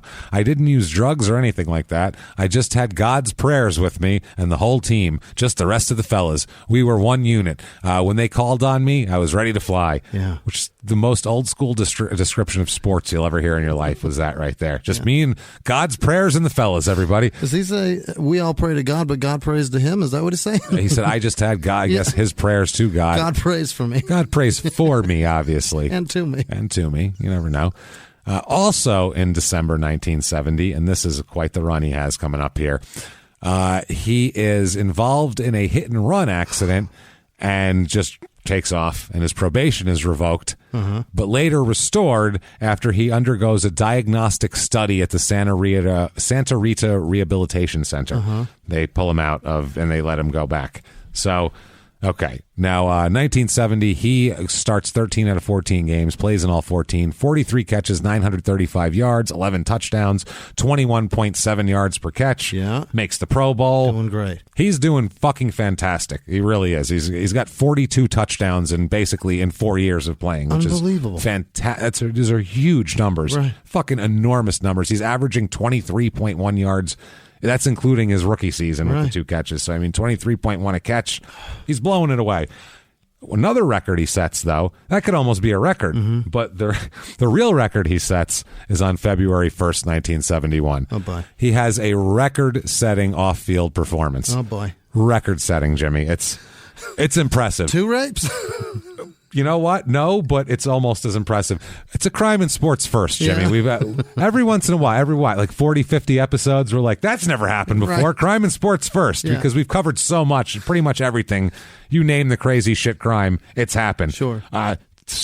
Steal your estranged daughter so you can fuck her for years? It's happened. It's happened. Steal your estranged. It's actually happened on our show. Like, has it happened just once? I think it might have happened sort of twice, 1.5 times. Right. Buck Zumhoff for sure, and it happened one other time. So at this point, he sets a record for drunk driving, I'm going to say here. Now, first of all, in the afternoon, it comes out that he is jailed on drunk driving charges on February 1st after a high-speed chase with police on the freeway, which also is never good. He's released without bail with a promise to appear on February 8th. He has another court date for his hit and run and all of that sort of shit. He was arrested after the Pro Bowl in the locker room, by the way. He's arrested in the Pro Bowl locker room in Los Angeles on a $1,000 bond of a warrant charging violation of probation of his attempted rape. Yeah. So that's for the hit and run. So conditions of his probation are that he not drink and that he avoid places where liquor is served, blah, blah, blah. We told you all that. Yeah. Now, that's the afternoon. What happened in the whole day? Well, let's see here. The paper says, this is fucking amazing. New achievement, 2 drunk driving arrests within less than 24 hours. Oh, boy. One in San Francisco, the other in Oakland. Oh, he crossed the bridge. That's why they didn't. That's why they didn't know he had it, and they were like released him ROR, even though he was the second of the day. Oh, dear Christ. He was picked up on the Bay Bridge at dawn, where Highway Patrol observed his 1970 Cadillac, very nice, brand new, speeding and weaving from lane to lane. On the bridge. On the bridge. Good Lord. Dude, keep it together on the bridge. You're going to fall in the fucking bay, for fuck's sake. What are you doing? The one place, for sure, you've got to keep it between the lines. 10 and 2. The lines are guardrails, sir. 10 and 2. Put some Marvin Gaye on, open both windows, and get the cool air flowing. Let's do this. Barely blink. Holy shit. Count to 20, blink. A lot, yeah. He forced him to the curb and gave him a roadside test, to which he flunked terribly. Yeah. So they booked him in San Francisco City Jail for speeding and drunk driving. They release him. Yep. He's bailed out just after that, basically, and returned to Oakland. And there at 2:30 a.m. on the freeway, there's a 90-mile-an-hour high-speed chase through all this shit, and he again is shit-faced. Damn it. So he literally got out, got drunk again, and then got pulled over like right in a row. I Drunk, would say that's pull your over, worst day. Drunk, pull over. Yeah. Not good. So his attorney appeared to, he basically said that He's like, hey, give the guy a break. Obviously, he had a bad day. That was his, I don't know what else to say here. It also comes up that recently he was picked up by police and taken out of an Oakland bar and held as a drunk, just held as like a drunken vagrant in jail and released without being charged. So that didn't violate his probation. He's not supposed to be drinking at all. Not at all. He's not supposed to be in bars. No, and he's had 3 now alcohol-related police incidents interactions in a matter of a month and a half. So. Holy shit. It's not good. Yeah. April 2nd, 1971, he's fined for drunk driving here. He's fined $125. Wow. Don't do that. That's what the punishment used to be? Don't do that, sir. Yeah, a couple of 30 packs? That's it. They dismissed the charge of speeding. Yeah. That's generous. Yeah. Especially if you're speeding while running from a cop because you're drunk. They already took money from him for the DUI. That's true. How do you punish further? You're right. We've already broken his spirit with the $125 fine. We shouldn't make him sad. That's one thing we shouldn't do. So at this point, he's at the Santa Rita Rehabilitation Center undergoing more psychiatric evaluation. Going back to rehab. He's sent to the institution there February 17th, and he's got all sorts of hearings. Yeah. So that's April 71. Ooh. May 1971. Yeah. He's in a bar in Beaumont, Texas, which he's not supposed to be. Although it's that far from California, how are they going to know? That's what I mean. Yeah. It's all the way in Texas. Yeah. He's with his brother there, hanging out, and he's stabbed by a woman. Oh, right in the heart. Perhaps by a housewife. Right in the chest. He's stabbed by a woman in the bar. Oh my God. Okay. What kind of behavior was he exhibiting? In public. Yeah. All right. Well, that depends on who you ask. Okay. It depends on if you ask her or if you ask him. If you ask him, it sounds like a really strange situation because basically he says, a woman I've never seen before in my life came up to me and asked, what would you do if I stabbed you? And I said, I don't know what you're talking about. And then she stabbed me, which is a weird story. Yeah. Her story makes more sense, but it might not be true. She could be a complete lunatic. Who knows? So we'll get into it. We'll hear both stories here. So he was stabbed by a woman after he attended an appreciation dinner for several Beaumont area football players. This was, I believe, the key to the city. Right. So he got the key to the city and then a knife to the city from the city all in one day. That's wild to get the key to the city and then be stabbed by a resident in the same day. Right. It's pretty fucking impressive. We all love you except her. Yeah, that's almost as good as getting pulled over. The whole twice. Town certainly trusts you. We're going to give you a key to everything except her. She's not so sure about it, though. She's got a few more questions she'd like to ask. There was one dissenting vote. We'd like to show you her. Here, put that down, sweetheart. So he goes there. They're trying to determine if he suffered heart damage because he was stabbed right by the heart, basically, and it went into him. He was seated at a table at the Tahiti Club. Ooh, baby. That was a big thing like in the late 60s, early 70s. Hawaiian, remember like island in Goodfellas they had that the bamboo lounge. Right. That was a big thing. Shit with palm tree leaves. Bamboo and tiki and fucking... flammable shit. Yeah, those little umbrellas in the drinks and fruit and shit. We're going to pretend we're on the beach in fucking Newark. Yeah, this is great. In Queens. So he's seated with his brother Russell and a man named Nathaniel Eldridge. A 20-year-old woman asked them, apparently walked up to the table and asked Wells what he would do if she stabbed him. And he said that he said nothing. So she pulled a dagger from her stocking and plunged it into his chest, according to the report. Okay. Yeah. Like just keeps that on her leg. Whips it out like that's a badass woman right there. Sounds to me more like if he said, "What would you do if I fucked you?" And she's like, "What'd you do if I'd stab you?" And he's like, "Nothing." She's like, "All right, good. Check this out." Yeah. Now Wells, this is the funny part too. He told police that he didn't want to press any charges against her, and he'd never seen her before. She obviously is just this poor, crazy, deranged woman who had some weird thought. And I you know what? Let's just let the whole thing drop. Or she's just a chick that's tired of dudes threatening to fuck her. You never know. He describes it as an unprovoked attack. It took place, like I said, in this nightclub. He was listed in critical condition at first, critical condition until they determined there was no damage to his heart. Wow. And it was just flesh wound, basically. So he said that they called him on the phone, the press, and he said he was reluctant to discuss the future, but he is willing to talk about the past, which is the weirdest. Everyone says the exact opposite. How many people go, I don't want to talk about the past, I'm only here to talk about the future? Yeah. Well, that's the standard answer for every person who's ever been in trouble or anything. He goes, let's talk about all my fuck ups, not The future's unlimited. It could be great. You could say anything, and it could be the future. Yeah. So, yeah. Or it's foreshadowing, and he knows it's about to get way worse than whatever he's done. You Rape never ain't know. nothing. Well, we'll find out what the point is here. So Al Davis, they ask Al Davis about it. What about football? And he says, quote, the most important thing is that Warren recovers fully from this and that he gets his life back on the right track, which that's fair, I guess, from Al Davis. So he says Warren's just, he's a big hands up to the side. He has no idea what's going on. Yeah. He says, quote, all these things have happened to me over the past 2 years that bother me. He said, but I don't feel I was wrong in every instance. I know it sounds like I'm copping a plea, but sometimes I was just a victim of circumstances. Sometimes I just don't know how or why things happen. Yeah. I'm just very confused. It's the guy that's had too much police interaction. You ever said it sounds like I'm copping a plea? Yeah. I know it sounds like I'm copping a plea. He just uses that as a euphemism in regular. How many times have you been in a court? Yeah, Jesus. wow. You've got a lot of charges. You've copped a lot of pleas, haven't you? So he didn't want to talk about the stabbing. He's like, look, that's just a poor woman. Now, his brother, Russell, he's got a different story for the police. Oh. Warren's like, I never saw her before. His brother told police that Warren did know the girl and had argued with her 2 weeks before the incident. Yeah. So this wasn't some stranger walks up and some deranged stranger. He's got a lot of fucking problems here. So he's had all these drunken drivings. He did all this shit. Al Davis said, quote, Warren is basically a good person.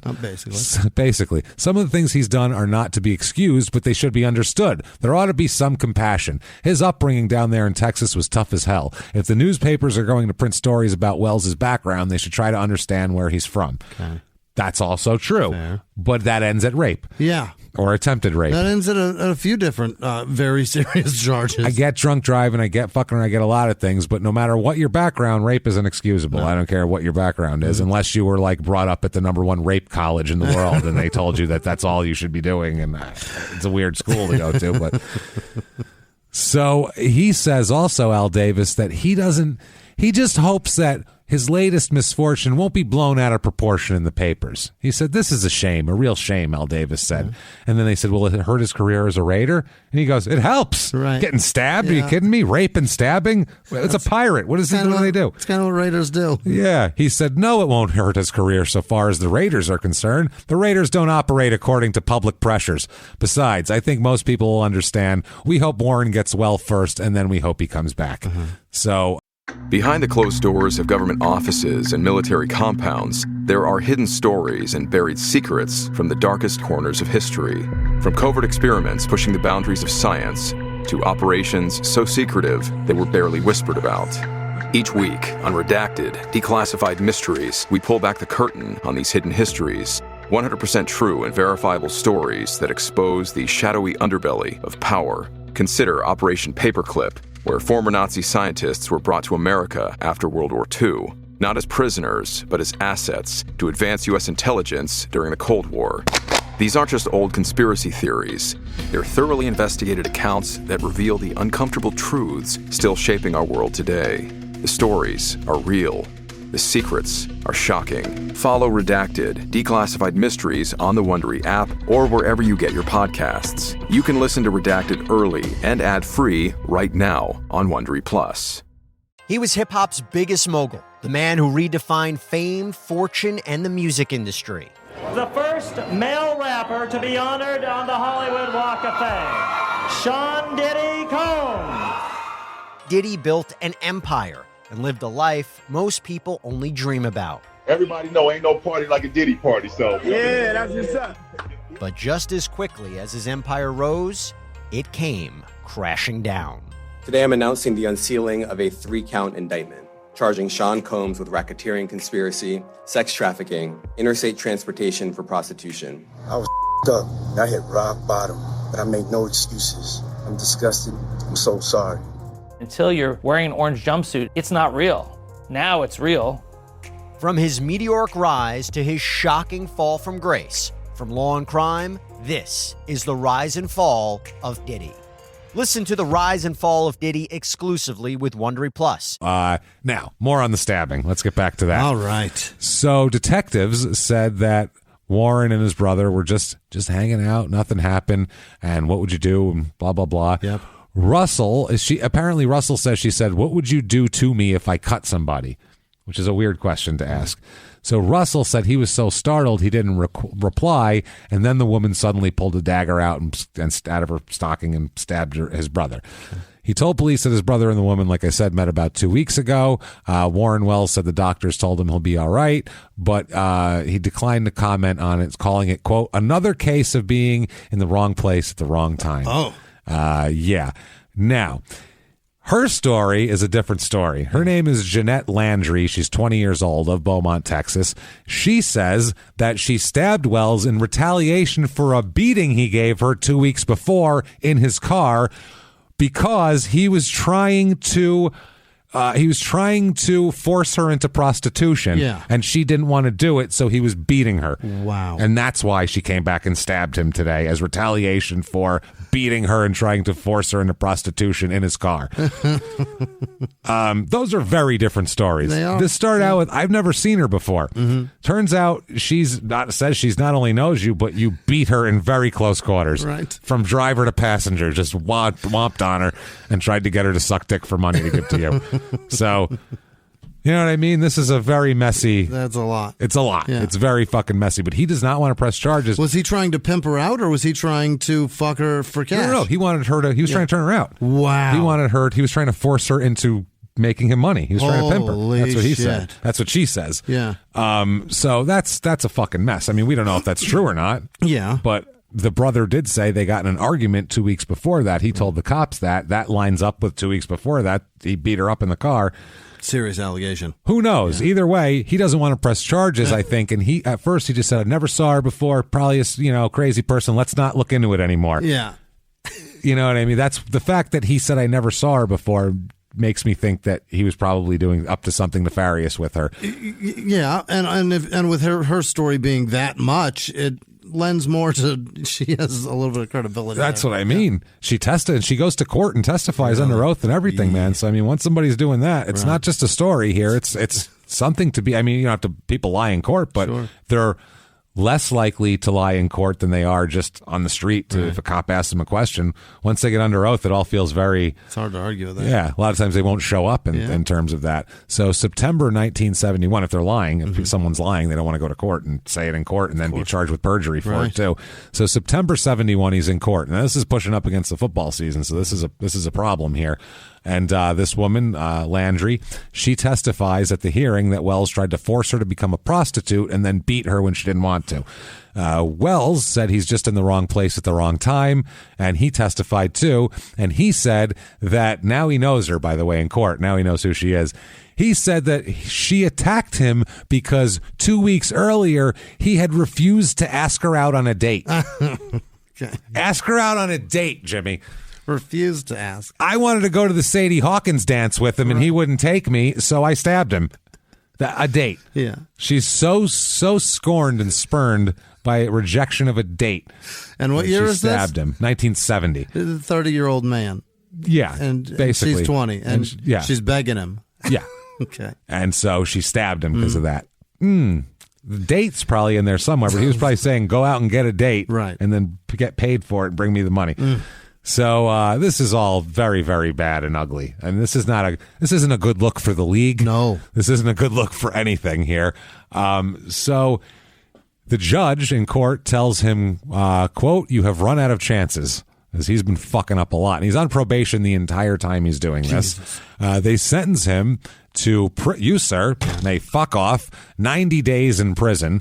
Here, they sentence him to 90 days for diagnostic study at a medical facility. You want to study this guy like he's a fucking science experiment or something. What makes you go, man? What's wrong with him? Here, this whole thing, the Wells was turned over to the custody of the sheriff at this point. He had asked the judge, quote, for a break.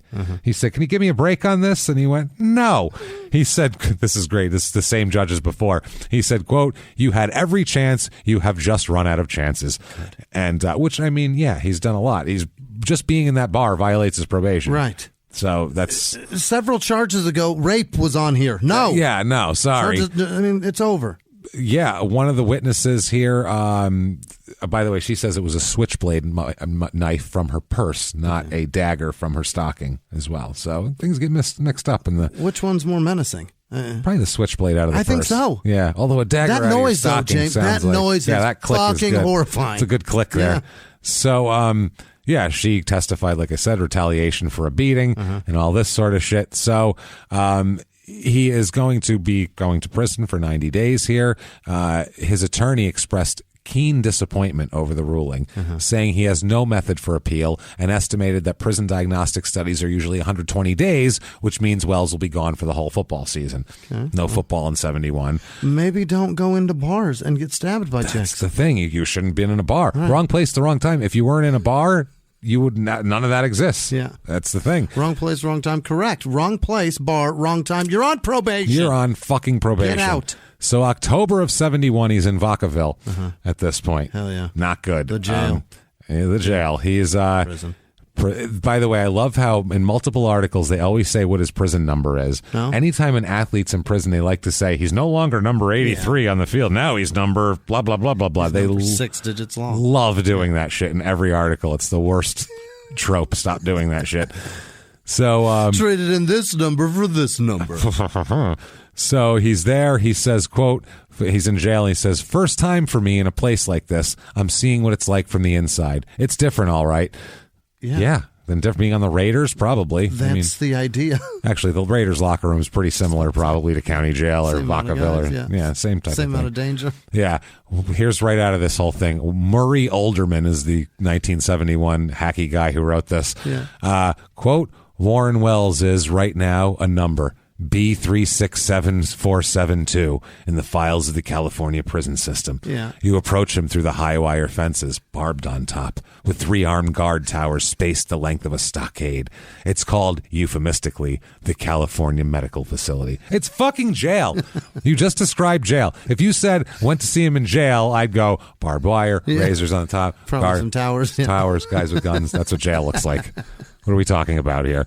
Like a stockade. That sounds right. He goes on. This guy really wants, he's like, I'm going to write my novel after he got done with this. He's like, it's time. You know what? Listen, an electronically controlled gate clanks open, leading to a main foyer where Sergeant J. Gardner, on duty, checks your ID, summons the prisoner, and then a guard unlocks a door to a visiting room. There, behind impersonal, cold, bulletproof glass, sits Warren Wells. Yeah. In a slouch, fingering a cigarette. Which always sounds gross. Don't say that. Don't say the word fingering unless you mean it. Put it that way.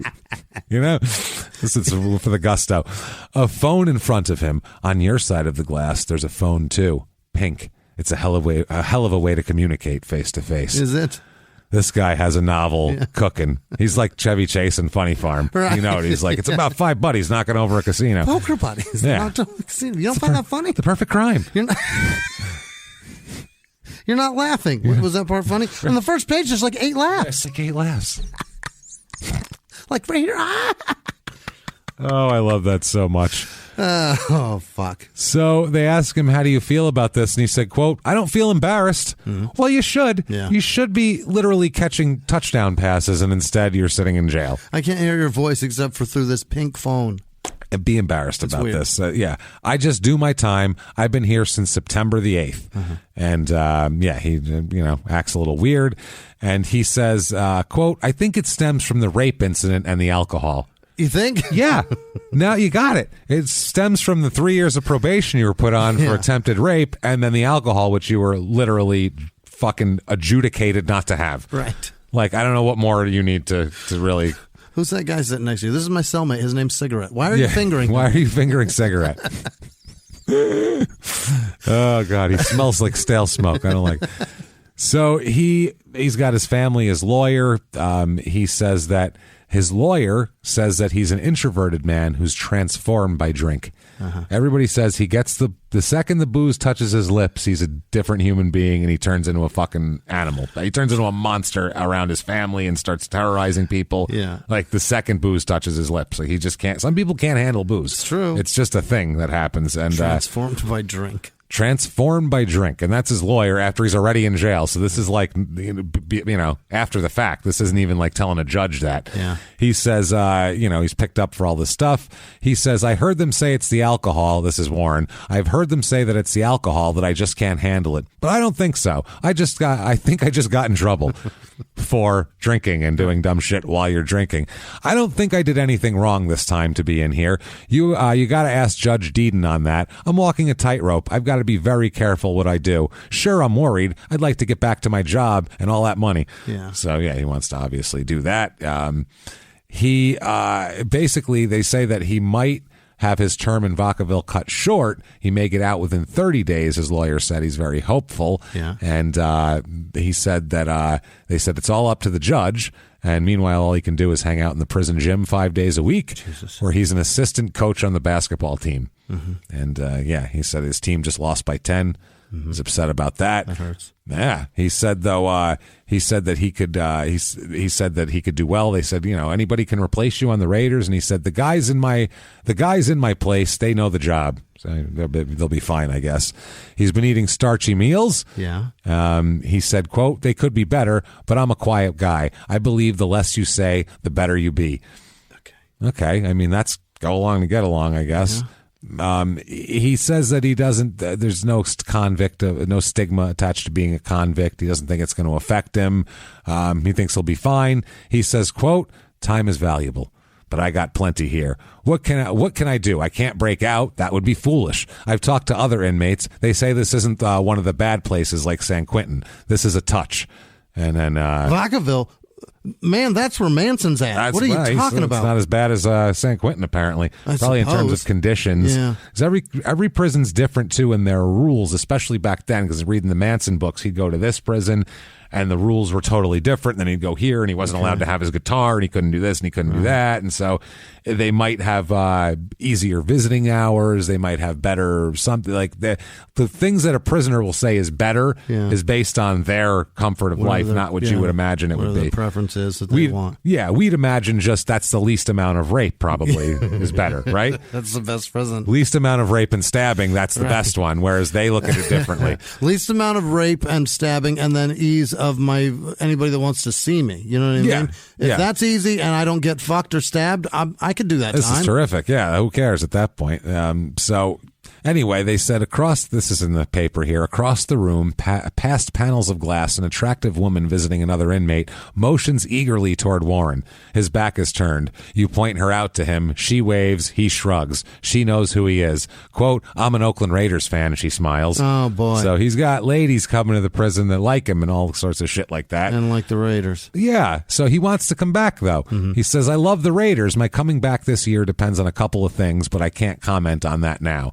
He says, you never know. I guess I could go back to practice in July and hurt my knee or something, and that would just end my career right there. Mm-hmm. So he's like, who the fuck knows? Nothing's guaranteed anyway. Well, I'm not going to sit here and tell you what's going to happen. He said, I'm tired of messing up. Someday, I'd like to finish up college and get my degree. I think I leave California and come back to Texas and work with underprivileged kids. Right now, I just don't know. I don't know. You can't do that. Don't do any of that. Just figure something out. I don't fucking know what to do with this guy. He's a drunk rapist, doesn't get to work with kids. No, that's the thing. No. He's sitting in Vacaville and he's having a hard time there. I'm sure that sucks. But you were on probation for attempted rape. Right. This isn't something mild. It's not drugs. If it was drugs, I go, hey, you know what? I don't fucking care that you have drugs. It doesn't bother me very much. But attempted rape, that bothers me. It's dead ass serious. I don't like attempted rape. So he's sitting there. He doesn't realize how fucked up his life is. No. That's the thing. I feel like he's not getting it. You know what I'm saying? Obviously. He's like, I don't know. I just like to do that. Maybe I'll be fine. Maybe I'll do this. Wrong time. Wrong place, wrong time. I don't think I did anything wrong this time, So I was trying to turn out a girl and beat her when she didn't want to. But, you got to do that sometimes. You got to let them know who's in charge. Right. It's a very odd thing. Someone needs to tell him that his life is fucked up. And luckily for him, his plumbing's a little off, and there's a knock on the door to fix it, and it's just the right guy for both jobs. It's Paul Calhoun, shit pipe enthusiast. And he says, hey, guy, I got to tell you. Yeah. How is it you come to arrive here? Yeah, shit pipes. I can't. They're clogged right all the way to the main sewers, Dick. I don't know how the fuck you're doing this. I got to be honest with you. Never mind helping kids. Get your shit pipes together. Forget the fucking kids. I'd say I'd clean your shit pipes and smack your wife, but I can't because she fucking ran away on you because you're a jerk off. You That's what probably happened. smack her for me anyway. You smacked her around for me, she took off. Otherwise, you're attempting to rape people. What are you doing? You can't rape. Well, what's wrong? You see, let me show you something, sir. Sir, come here. I say sir when I'm showing you your pipes. I think you're an asshole, but I say, hey, sir, look at the pipes. It's just a habit. You see this here? I couldn't fit a safety pin down there. That's how tight your shit pipes are. Yeah. Compacted. With raw sewage, you said there's court papers in there. There's a lot going on. A dentist would say impacted. It's impacted. You got impacted shit in your pipes, and you know what? I can't even deal with this. It's too big of a job for me. Poof, and he's in a cloud of PVC and shit and pipes is gone. And Warren is even more confused now. He has no idea what's going on. But lucky for him, people outside of jail in November of 71 have started a petition to get him out of jail. Really? That he's too good of a guy in there. Community support. Raider fans. They're Raider fans that want him out. The Community Education Research Foundation of California here, David A. Huffman, who's House Counsel for CERF or CURF, said that the legal writs are being prepared and will be filled in within the next 2 weeks in federal and state courts in an effort to have Wells released from prison. The Reverend Charles Moore, director of CERF, said, quote, we believe a terrible injustice has been done to Warren Wells by the virtue of the flagrant abuse of the judicial process in the Alameda County Superior Court. Oh, my. They want him out. 39 Raider players also signed the petition. Really? Which is pretty much all of them. Yeah. The team used to be like, it's 45 guys, so that's pretty much everybody. So that's the whole team. I think Al Davis is on board. I'm sure John Madden doesn't give a shit. He'd like him in there. So they said that if the judge does not act on the recommendations of the director of corrections, because they said that they thought he was fine, before January 3rd, Wells will have to serve his original sentence because there's a certain the way it works. Right. This guy also, he replaced attorney Stanley Gold as attorney for Wells and said that he reviewed the records and facts of the case and he's convinced that Warren Wells was not given a fair and impartial hearing and that there exists several bases upon which a valid appeal can be taken to higher courts. It's tough with probation and parole. That's you're already done. So it's at a discretion of a judge at that point, which is tough if you're on probation or parole. They want to get him out. January 1972, so he's still in there. Yep. Judge rules he must spend at least 90 days in a rehab facility before he's released. Yeah. Now, this rehab facility is actually a cult. Oh, boy. It's called Synanon. Mm-hmm. It's a cult. Synanon. Synanon is the cult. He spends 90 days there. Yeah. Let's talk about Synanon, shall we? Want to know about a cult you knew nothing about? Yeah. This is a cult based on rehab. This is a rehab cult. I mean, if you're looking for the most, that's what a cult has to do. You got to find somebody that's at the bottom of their fucking rope. You're not going to find somebody very successful and happy and be like, hey, you like to change your whole belief system? Change your life. They'd be like, why? My life is fucking great. Why would I want to change it, stupid? It's not the bottom of the rope. No, the bottom of the rope. The end of the barrel, Jimmy. Yeah, the bottom of the ladder. I don't know. The people that were end at of the rope, bottom of the barrel. Yeah.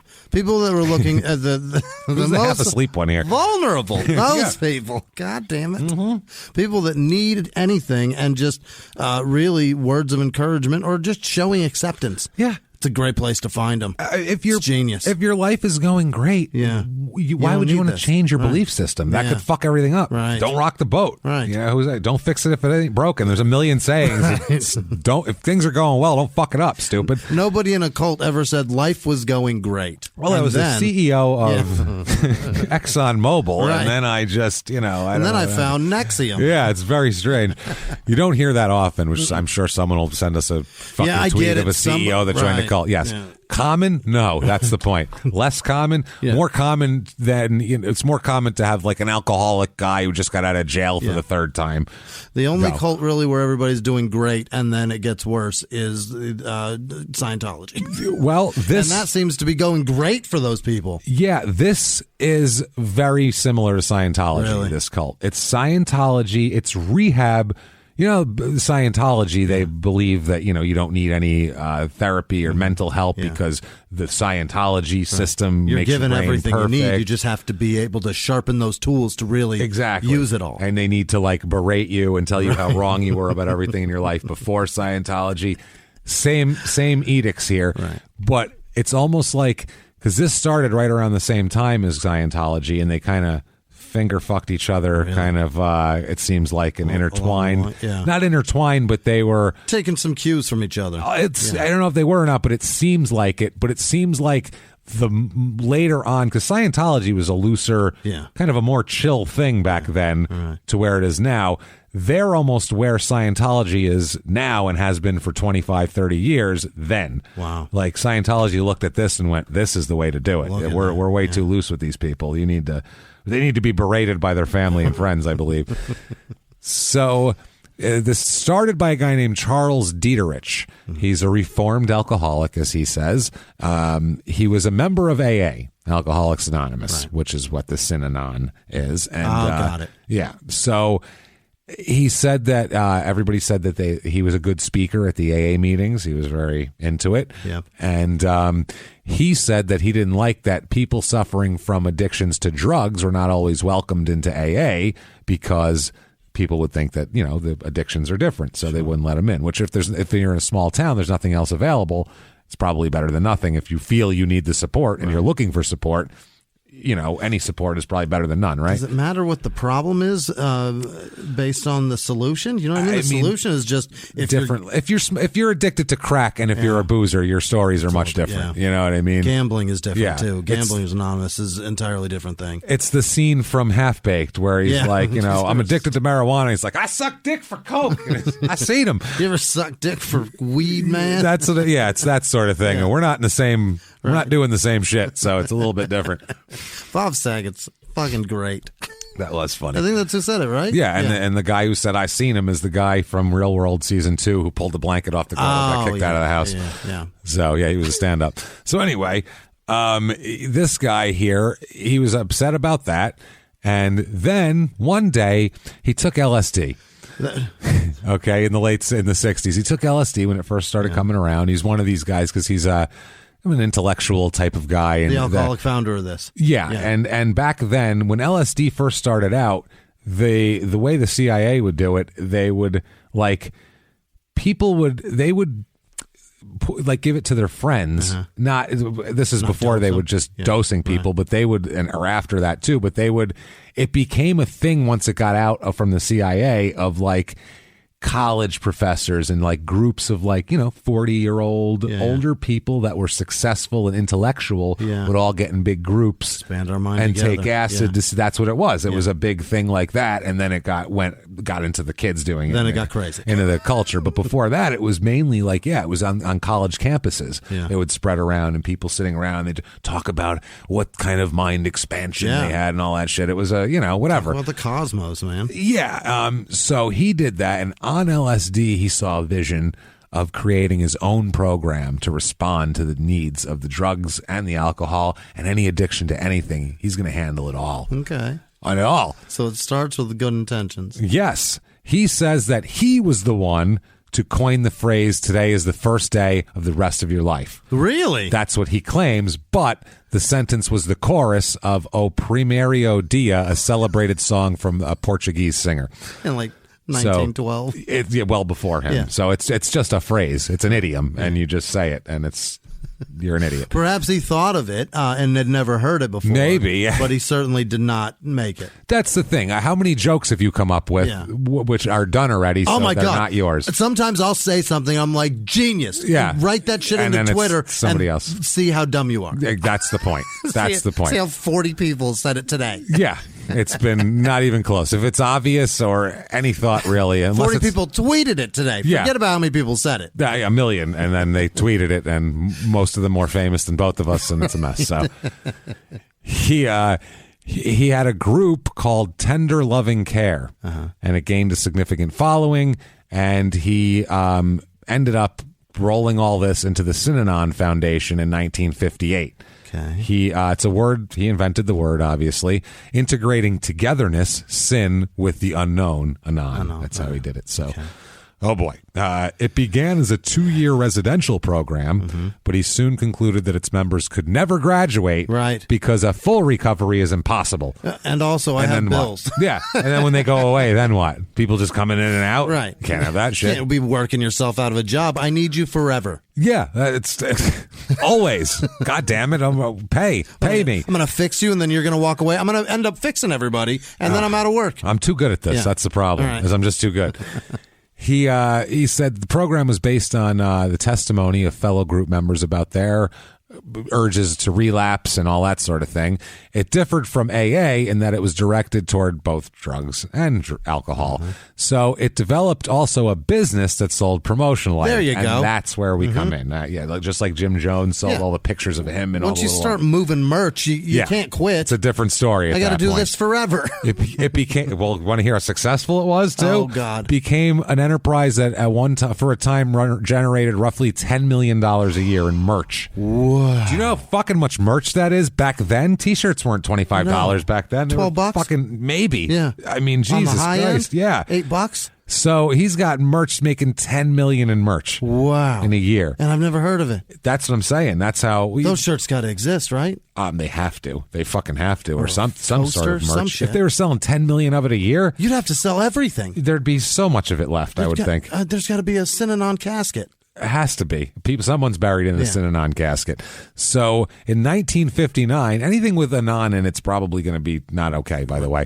So it just makes it, is it anonymous? Is it unknown? Whatever it is, it's all bad. So Synanon just sounds bad. So it moved, they moved from a storefront to an armory on the beach after that. Wow. In the early 1960s, because this started in 58, then 59, they moved to a different armory. Early 60s, the leader, Charles, was able to, basically, he knew some Hollywood people and was able, this is what I mean, just like Scientology.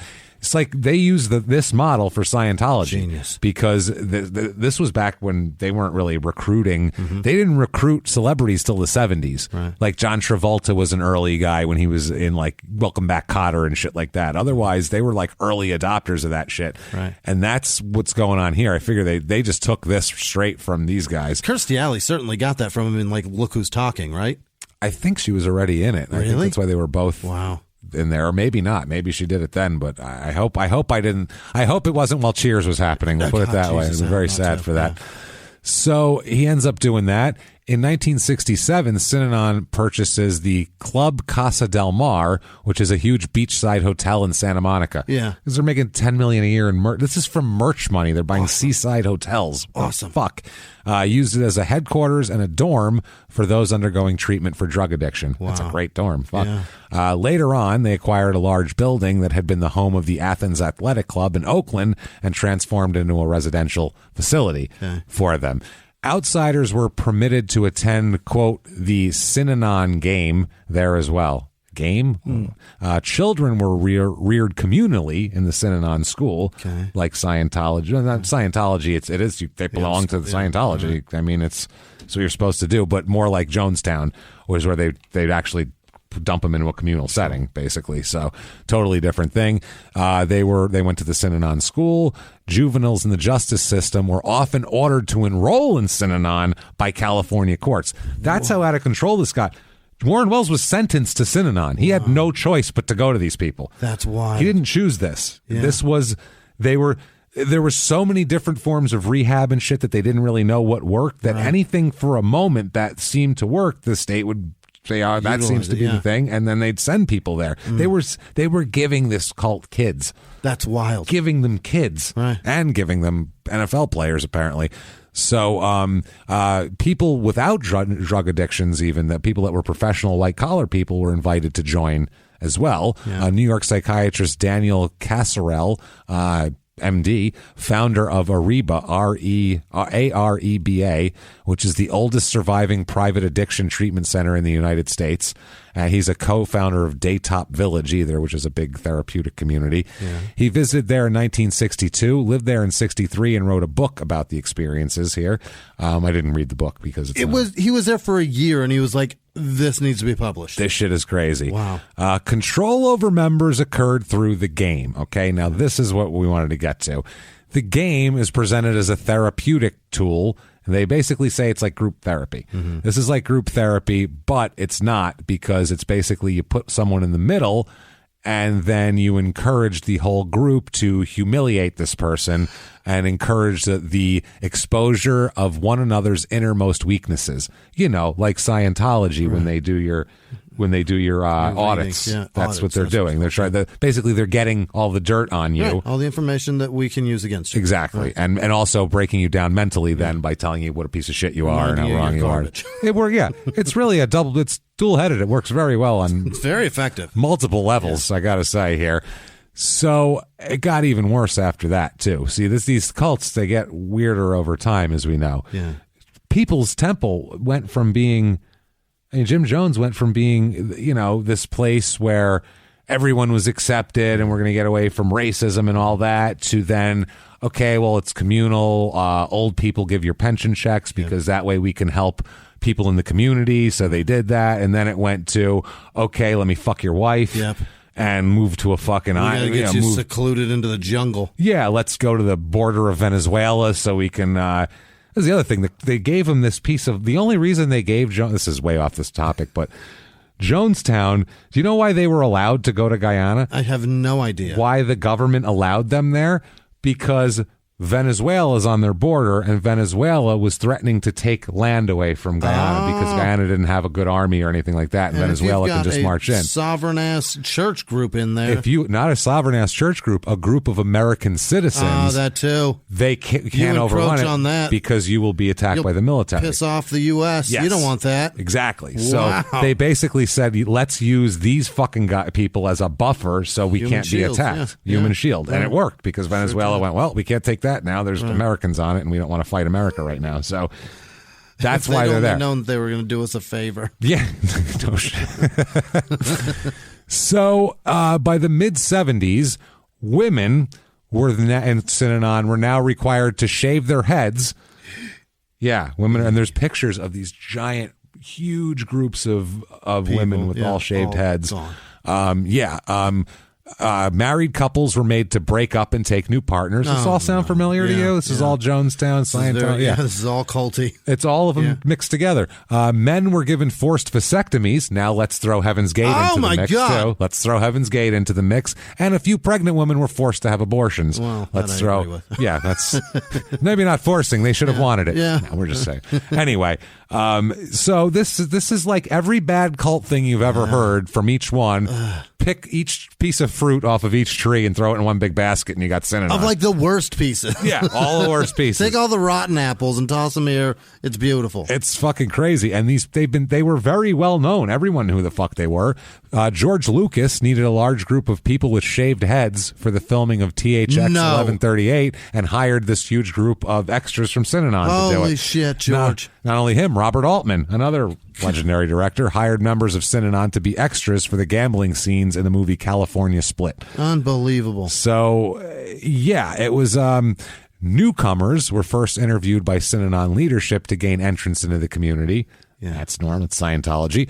And they did that in Jonestown, too. You'd have to prove you weren't like an agitator. Right. Upon their arrivals, newcomers were forced to quit using drugs cold turkey and just do withdrawal, basically, for the first few days of the program. Oh, my. So people on heroin and shit, that's actually dangerous. Yeah, you got to have a wing dedicated just to that. Yeah. Because otherwise, you can't just put that with regular people that are living there. That's a rough thing. I got to watch this fucking guy go through this. That's bad.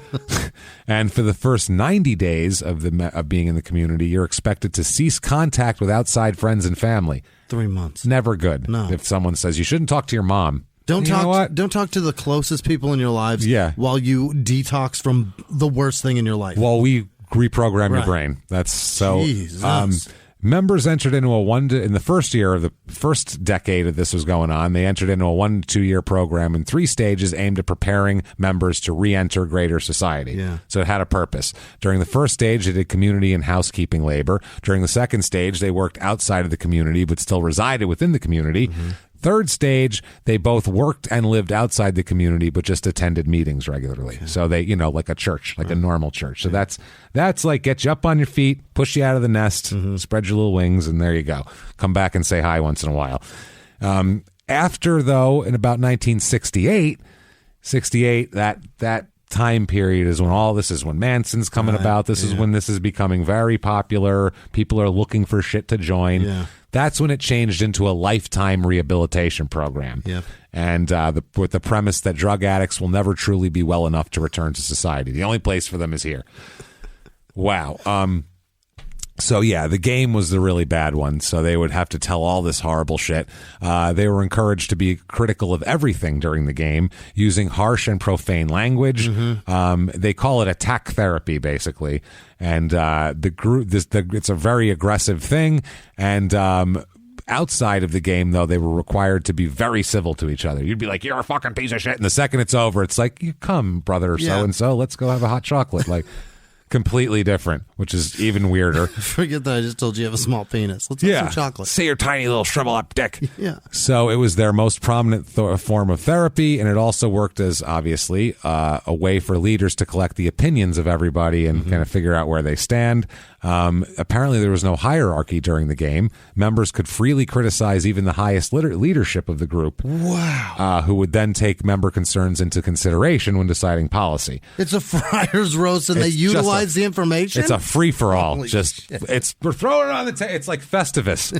I got a lot of problems with you people. There you Now I'm going to tell you about them. It's like feats of strength are up next. Holy shit. So the game turned into a 72-hour version. Oh, my God. 3 days. And later on, even Diederich admitted that it was brainwashing. Sure the fuck is. You think? Yeah. It was eventually used. Basically, they say you can break anybody in 3 days. Like people that capture like fallen pilots and shit, like from other militaries. 3 days is the average where you can break even a strong person who's been trained to not be broken.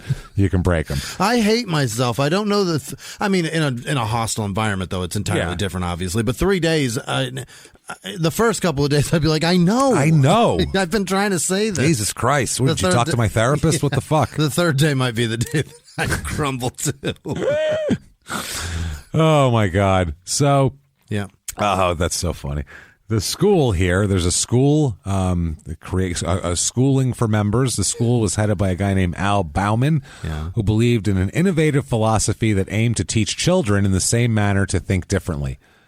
Teach children in the same manner to think differently. Same manner, same way? You teach them the same way to think differently, which makes no sense. The school attracted lawyers, screenwriters, business executives, basically all a bunch of like kind of progressive people who were looking to. 70s was huge. Late 60s and 70s were huge on alternative schools and like they don't do work here. They like their mud pies express themselves and through that they'll learn math. Like I don't know how that works. We can get to the same outcome without the same rigmarole that they've been doing. It's pretty fucking interesting. We can do it our way. Jesus. No, you can't. So some people covered, broadcasters, newspapers, they covered this whole thing, the news, but a lot of them didn't say shit about it because much like Scientology, they are very, very lawsuit happy. Okay. And Scientology, it's lawsuits, it's threats, they do everything. Dog. Yeah, it's the whole thing. So, have you been reading this Danny Masterson shit? Dude, it's insanity. It's fucking bananas. It's insanity. It's the same shit that you read about everybody. It's the same exact shit. But they're saying this shit in court now, and that's they were saying it in court before. But in a court case where somebody's being tried for obviously it's some happened of the most many horrible times. Shit. They this just is keep doing it. Nuts. What I'm reading. They just keep doing it. Dogs. It's fucking bonkers. Two of them. They killed somebody's dog, then the person talked, then they killed their other dog. That they got to replace that dog. I got your replacement dog. I got Fluffy and I got Fluffy too. It's crazy. New Fluffy, I got him. So there was obviously legal action here who made claims of libel. Yeah. Lawsuits ultimately turned out to be a large part of what fucked them, though, because when you sue somebody because they said something about you, you then have to show that that's not true. Right. And when you do that, you have to then give access to your shit. Oh, boy. That's the problem. Yeah. That's why some people that are very famous who have a lot of shit talked about them, you go, they should be suing people. And they'll say, I should sue these people. You ever wonder why they don't? Right. Because then they'd have to show that they actually, what they said is true. Right. That's the point. Or worse. Yeah. Or other shit's true. Or shit they didn't even know about. Right. It happens all the time. So, this gave all sorts of internal documents journalists got a hold of, and it really, was there.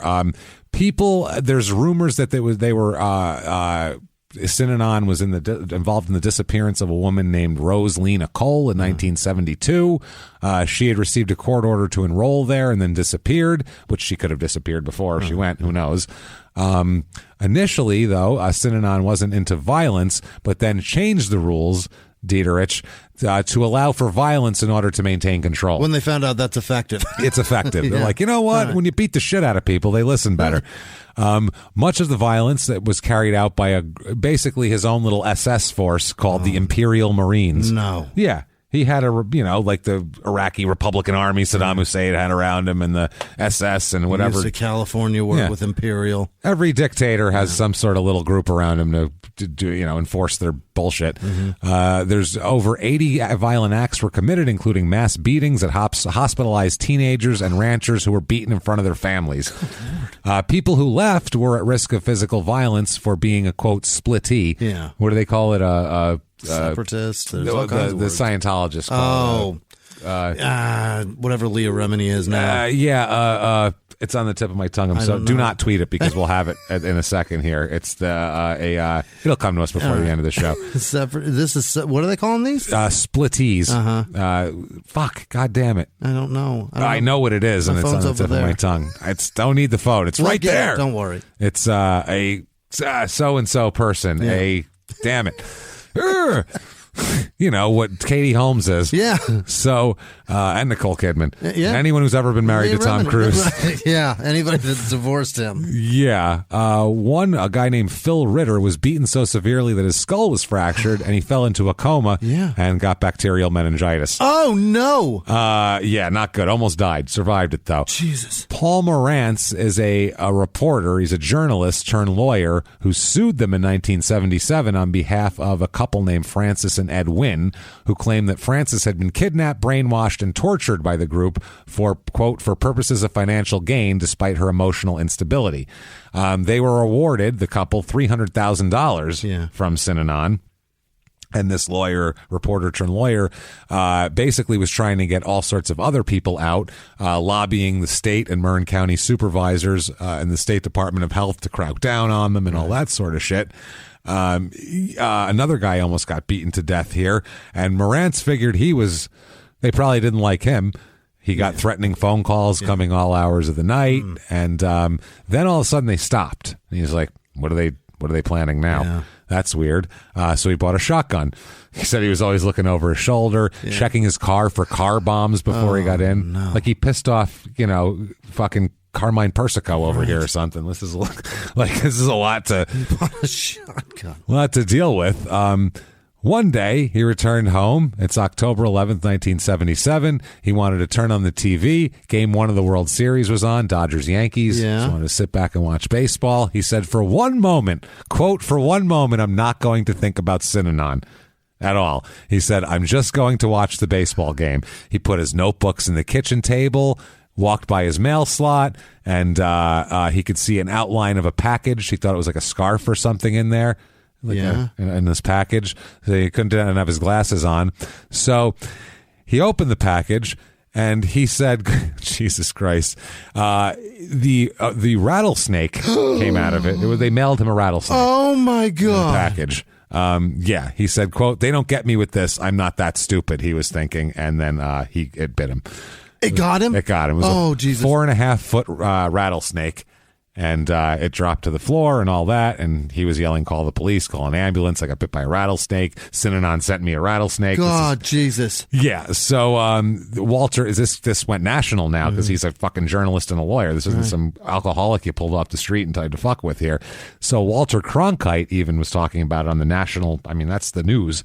And he called it, quote, bizarre even by cult standards, which called it a cult, and then said it's even worse than normal cults, which is a lot. And Morantz said that he ended up writing a book about it and exposing their whole deal. In mid-'78, the NBC Nightly News produced a news segment on the controversies with Synanon. Following the broadcast, several executives of the NBC network and its corporate chairman received hundreds of threats from Synanon members and supporters. Yeah, they're just like fucking Scientology. NBC continued with the series. They just said, fuck you, and kept doing it. You're not gonna bully a television network in the 70s. You know how powerful a TV network was in the 70s? And also, if you're doing that and they talk about it, it gives more credence to the story and more people watch. What are you doing? That's the thing. Yeah, you're just making it worse. You ignore it. Nowadays, networks have no power because nobody watches them. Nobody gives a Nobody shit. under 75 watches fucking network television. Like, I'm going to watch what's on CBS tonight for the sitcoms. No one's doing that anymore. And then for a number of reasons, people don't listen because they don't believe it, which is they're crazier. So this was going on there, and they were like, we're a network. There's 3 networks, and literally we run this fucking country. Like, fuck you, basically. So they did it, and a small circulation newspaper, the Point Reyes Light, would receive a Pulitzer Prize for its public service for covering Synanon at this time when other people were afraid to. So several weeks after they started getting threats at NBC, 2 Synanon members placed de-rattled rattlesnakes in the mailbox of, that's what they found out later on. That's even scarier. That's why he didn't know it was. They de-rattled them. Jesus. That's how that worked here. So yeah, he ended up. Oh God. It's fucking great. He was hospitalized for 6 days after this rattlesnake bite, by the way. That shit coagulates your blood in the veins, James. Oh, it's awful. It's Rattlesnakes so are vicious, nasty fuckers, man. Ugh, they're disgusting. Such bad animals. So this prompted a police investigation. 6 weeks later, the LAPD performed a search of the ranch in Badger that found a recorded speech by Dieterich in which he said, quote, "We're not going to mess with the old time turn the other cheek religious postures. Our religious posture is don't mess with us. You can get killed dead, literally dead. These are real threats." So just in case you think this is hyperbole, I'm just making a speech. This is actual legal things I'm saying. What a fucking idiot. You're going to die. He said they are draining life's blood from us and expecting us to play by their silly rules. We will make the rules. I see nothing frightening about it. I'm quite willing to break some lawyer's legs and next break his wife's legs and threaten to cut her child's arm off. That is the end of that lawyer. Wow. That is a very satisfactory, humane way of transmitting information. I do not want an ear and a glass of alcohol on my desk. So he's like, that's a better way to do it. I could do it that way, but I don't have to. So they found this recording and they're like, this place is fucked up. Right. Everything that guy said is true. They also came across multiple lawsuits and arrests against Synanon members. Dieterich was arrested while drunk on December 2nd, 1978. Awesome. Yeah. Mister, I'm fixing all of you while I continue to pollute. Fuck yeah. Also, 2 other Synanon residents, Joe Musico, that's a great name, and Lance Kenton, it says it's son of the musician Stan Kenton, but I don't know who that is either, were also arrested and pleaded no contest to charges of assault and conspiracy to commit murder. Lance Kenton got prison. Dieterich received probation because his doctors claimed due to his ill health he would die in prison. He was disallowed from taking part in managing Synanon, and they struggled to survive, and all that shit. Now that they don't have their leader and their reputation's fucked. The IRS ended up revoking they had tax exempt status, Unbelievable. Jimmy, which other organizations do that shouldn't also. And ordered them to pay $17 million in back taxes because the IRS yanked their tax exempt status and said, and back there. Now you owe the back because we shouldn't have done this. Since you've not been what you purport to be for that, back to that date, you got to pay. Oh, shit. Yeah, and they ended up, finally, that bankrupted Synanon, and they formally dissolved in 1991. Thank God. So that's where they sent our guy. But they've created such dangerous shit in the interim, too. Oh, God, it's horrible. The amount of fucked up things they've done ruined countless people. Countless people, and gave ideas to others and everything else. So that's what they put Warren. Warren. They put Warren lost track of who he is. Yeah, because we got so into the other thing. Warren went through that. He went through that. He's gone through fucking Jim Crow and that. Yeah. This is not good. Jim Crow and cult at the same Alaska. in one fucking and Alaska by the Army. That's what they like. They'll ship you off to Alaska. See how you like that. So, court order releases him from Synanon, and his attorney is to bring him to the San Domino retreat house in Danville, where he must stay according to the order. The Al Davis said there's a strong feeling in the Raider organization that anything said would be emotional and would not help Warren Wells right now. He's been gone from our community for nearly a year, and that's a long time for any young man. Yeah. Certainly, we welcome him back. So will he be allowed to go to training camp in 72? A judge says, quote, this is to Judge Deedon, who's been sentencing him, as far as I'm concerned, Wells may go to training camp, he said. So there you go. I guess they said that the court directed the probation officer to communicate with Al Davis. Talk to Al Davis has now become an arm of the probationary department somehow.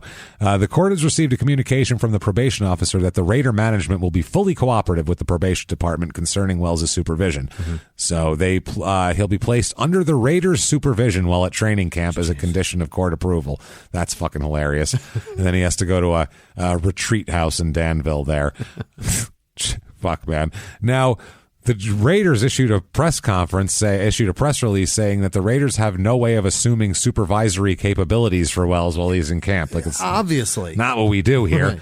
Right. Wells had a meeting with Pete Rozelle, who's the commissioner, and this is Rozelle said a thorough review of the case with the court, the probation officer, the player himself, and other interested and informed parties has led me to conclude that Warren Wells should be permitted to return to football after a year's absence as the court recommended. So here it comes. The comeback. First of all, they don't want to make him do press conferences and allow the media to fucking come at him. So the players are kind of running interference for him, basically. Kind of a thing. And, they say that he says it'll take him 2 to 3 months to get back to form at this point. He said the type of program they have at Synanon concentrates on character. Yeah. There is no motivation toward physical activity. I had a football in my room that I could use to practice catching by myself. Oh. So there's no physical. It's all whatever. Drilling it off the wall? Just throwing it up in the air, catching it like an 8-year-old whose dad won't play with him. Laying in bed, throwing it up. Yeah, one of those. Oh, boy. So he said, I wasn't able to get any kind of recreation in the last few months, so I guess maybe it will take a couple months. I was working in the gym at Vacaville and Jamestown, and he said, and when I went to Cal State yesterday, I did some jogging.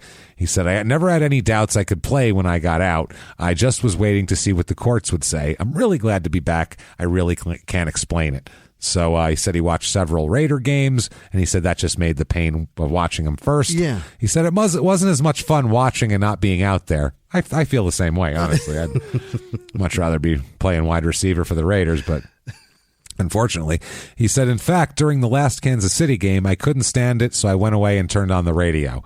And so Madden says that he'll keep him out for a few days and see how he's doing and if he wants to go in there. So Al Davis issued orders that Wells gives one press conference and then that's it. Get that out. Got everything you want to ask him out of your system and leave him the fuck alone for the rest of the time. He said basically it's one false move and he's done and they don't want him to fuck up. They're talking about, last time he was playing, he was doing so well. So, why not? And then they say, why can't you be more like Paul Warfield? They have this whole thing of Paul Warfield's a classy guy and he catches passes. Why can't you be like him? Yeah. What's up with that?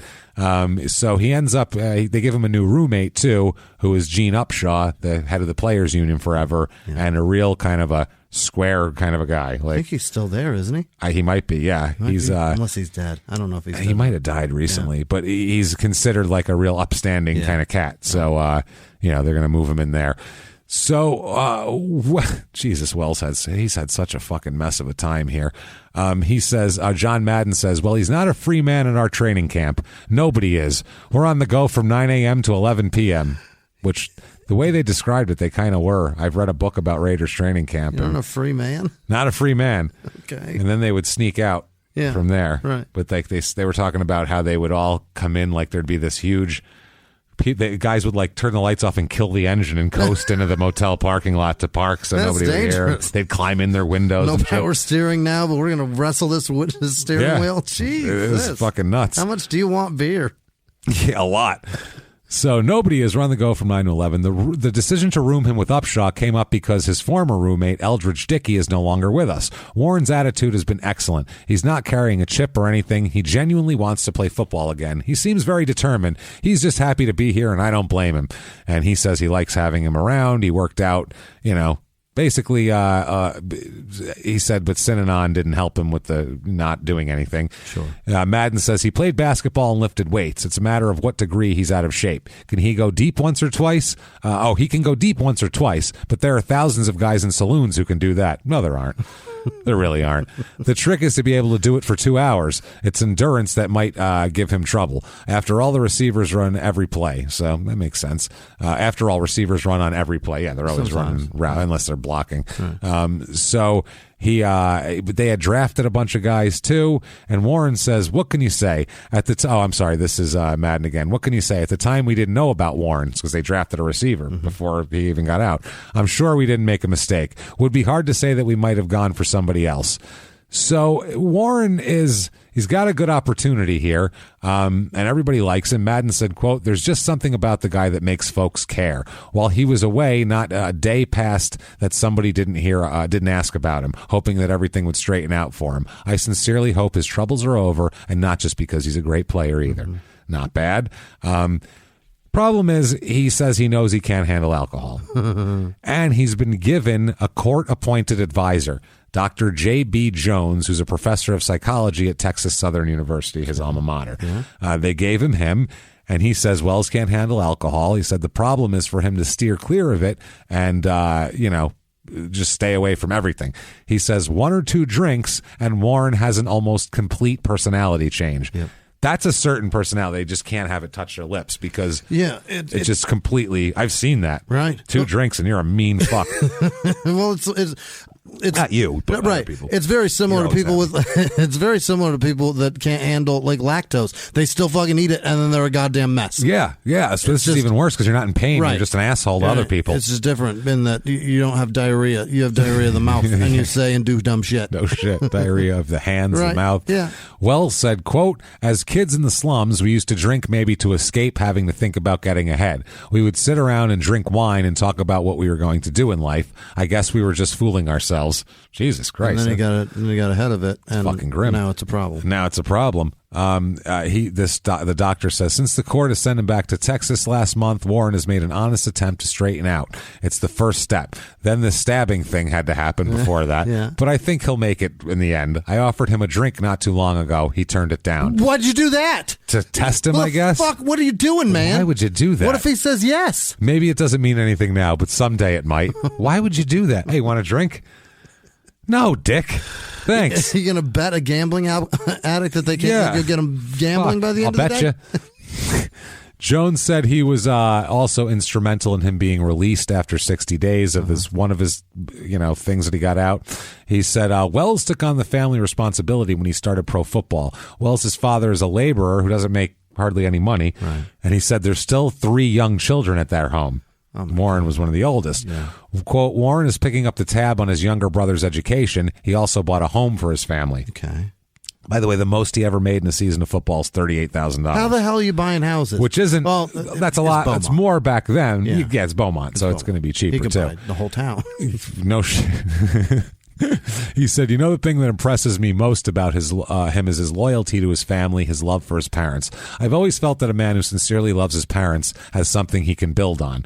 Warren Wells is no angel, you can be sure of that, but he's no devil either. He's confused. The latest incident, which very nearly took his life, talking about the stabbing, certainly doesn't make matters better. He needs time to figure it out.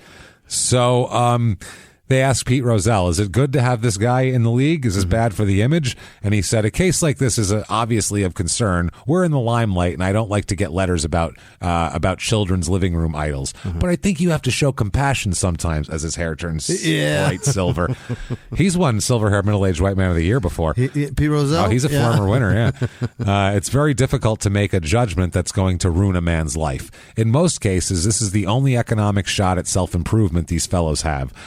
If the judge is willing to take a chance, so am I. Okay. So there's a preseason game, and he says he doesn't think he'll play very much. He said, I've made good progress in getting in shape, but after a year layoff, it's going to be hard for me to go out there and just play, so I'm going to have to practice more. The weird thing is, everybody said there's something wrong with him. He's a different guy now. He's a different guy now in the brain. Yeah. He's just kind of rewired. Yeah. One guy here says, quote, during most practices, he has just been going through the motions half speed. He's just not, he's like in like a fog, like he's been. Yeah, but I mean, the like someone gave him a lobotomy, basically, is the way they're talking about it. But the description he made of what he's been doing to train was not. I jogged a little bit. Yeah. I threw the ball to myself practicing. They're all saying like it's his whole everything. It's all gone. Everything is just, there's something wrong with him there. No. Like the brainwashing didn't help him or something. Quarterback Darryl LaMonica said, quote, he's taking his time. He said, but he hasn't lost anything. I've seen him several times going one-on-one against Willie Brown, and when he wants to put it on, he's got it all. Okay. Trying to, cover for him, basically, as they do. Another guy, a newspaper guy named Ken Richardson, said, Wells said, quote, sometimes I feel like, this is Wells, sometimes I feel like I have these chains binding me and I can't get loose and be the real me. Then again, I think I'm pretty free right now. It's not like I would want to do any of those things I can't do anyway, but it's the thought that even if I wanted to, I still couldn't, and that makes me feel uncomfortable sometimes. Okay. You can't drink, I guess. People have this has become a thing now. A lot of press is kind of coming down on the NFL for not booting guys out who have rape charges and shit like that, as they do now, except back then it was less. Other players said that he was just a drastically different guy. They said the speed was gone, the brain was there. Former tight end Raymond Chester said, quote, he seemed to be emotionally void. Everything seemed to be in slow motion, physically and mentally, like he was too thinking about, I don't know what they did to him there. But, I mean, it's funny because other coaches are, like, worried that, oh, shit, the Raiders got him back. Oh, fuck. Hank Stram said, quote, that's no surprise that he's coming back. We expected it. Naturally, Wells will help the Raiders. Everybody knows he's a great receiver. Then he talks about how more zone has come in and he might not be able to play as well with all the zone defense. So he said, look what happened to Paul Warfield with Miami last year. There you go. He's Miami and James. Maynard is the Jets. Thank you. Fuck, yeah. He's their guy in the... Right. Yeah. I don't know why for a second... Flipper. Yeah, for a second I thought the Rams. He caught only 43 passes, talking about Warfield. There just aren't as many touchdowns throughout the league in the past few years. So I think Warren needs to, he's had a lot. It's been a really busy last 3 years. He is only 30. Yeah. This 3 years is the more active than any 3 years I've ever had in my life. Yeah. Like, he needs to sit back, unwind, maybe go out and go to the movies. Let's see what's playing, shall we? What year? On July 10th, 1972. Okay. Let's see what's playing. Number one, The Godfather is playing, which is, it's out in its first run. Oh, my God. You can go see a masterpiece. Yep. In 72. 72. Barbara Streisand in What's Up, Doc is playing. What else do we have here? Clockwork Orange is in the goddamn theaters. Godfather and Clockwork Orange you could see in the same day. Time. And then the next day you could go back and see The Graduate, because that's also playing. Cabaret is playing. Ooh, Shaft. Yeah. Fuck yeah. Shaft's Big Score is playing. Hell yeah. Fiddler on the Roof they have going on. Hitchcock's Frenzy. I've never seen that one. Yeah. What else here? Andy Warhol's Lonesome Cowboys. Oh, that's a porn, because now on the bottom there's a bunch of porn. Andy Warhol's? Yep. As much. What the fuck? Oh my God! It has like quotes of people reviews from this, people that have seen it, or like people that are in it. Yeah, second Andy Warhol feature, Flesh, comes after that, and it says, "Did Andy Warhol make porn?" Apparently, he made like gay porn. Did I not know that? It says, "As much as I am curious, may be a bit too much for many people, but that's their problem. It's Warhol's best film," is what the LA Times says. I'm going to have to Google that. Okay. And then the Eyesight Club in Hayward features adult films, now 2 hours, and dancers on stage. Oh, my God. Oh, boy. Playing quality first-run Super X films on a giant screen so you can all whack it in one big room. While a live woman dances? Oh, yeah. And then another, The Alibi, some club, See the Girls on Stage plus adult films. A big 2.5-hour show. The Butler, School Days, and The Contortionists are playing. Jesus. Then you can go down and see Suburbia Confidential, adults only. Look, it's just got a picture of a lady moaning on it. James, has porn being so accessible ruined this? Is that why it doesn't exist anymore? Yeah, or have you we can just look it moved up on your beyond phone. Why would you go whack off with others? No one wants to watch porn in a group anymore. I kind of want to go see this. Do you want to go check it out, right? I want to see porn on a big screen TV while somebody dances on. Yeah. While somebody dances on stage with a big tub of popcorn. I want part of this. Oh, my God. I'm in. The people of the 70s don't know how good they had it. No, they really don't. That's amazing. Fuck. Theater 2 is playing Agent 69. All right. And Fantasy of Love. I know what happens there. Doors open at 9 a.m. Good Christ. It's a little too early to whack it to Agent 69 at 9 a.m. Then get a job, sir. Right? That's too early. Then after that, well, the night shift comes off. Yeah, you need somewhere to whack it. Then there's another one. I don't even know what the hell the name of this. Love Swedish Style. Oh. And this James Bacon from the L.A. Herald Examiner says, well done. The first Swedish runaway production. In the tradition of I Am Curious Yellow and Fanny Hill, now comes Love Swedish Style. Sweden, the country where love is more than a 4-letter word. Yeah. What? Fuck, I don't know what they're talking about. Or you can fuck or love. And then plus super 16mm Pussycat Playgirls on every show. Call theaters for, quote, censored second hit. They won't even let them show the name of it in the paper. That's how dirty it is. Second hit. And senior citizens, now you too can enjoy the action every Monday through Friday between 2 and 5 p.m. for $1 off regular admission price. Whack your old cock down here. His 70 will give you $1 off. Wow. And then finally, head on down when you're done for a drink at the Pussycat, which is in Oakland. And also the Pussycat 2, formerly the Gay Theater in San Jose. So there's that. Now, holy shit, San Francisco. That's where the fun shit was, apparently. I don't even know if that was in San Francisco. Oh, yeah, it was in Oakland. Yeah, there we go. Broadway, Oakland. Yeah, that's where it was from. Unreal. In Oakland. So he's going to need that something to do because he's cut by the Raiders in training camp. Oh, no. He'll never play pro football again. It's over. He's done. He just wasn't the same player. John Madden said it was the hardest cut that he's ever had to make in his life. Wow. He said, Wells said, quote, Mr. Davis, Al Davis, thought my speed was getting slow. Cliff Branch, I watched him in practice and he looked good to me. I figured he'd help the Raiders because I was sluggish. I knew I was going out when he got there because I knew he was going to help the team. I didn't feel bad about going out. So he got cut for Cliff Branch, who's a fucking Hall of Famer. Right. So that's fine.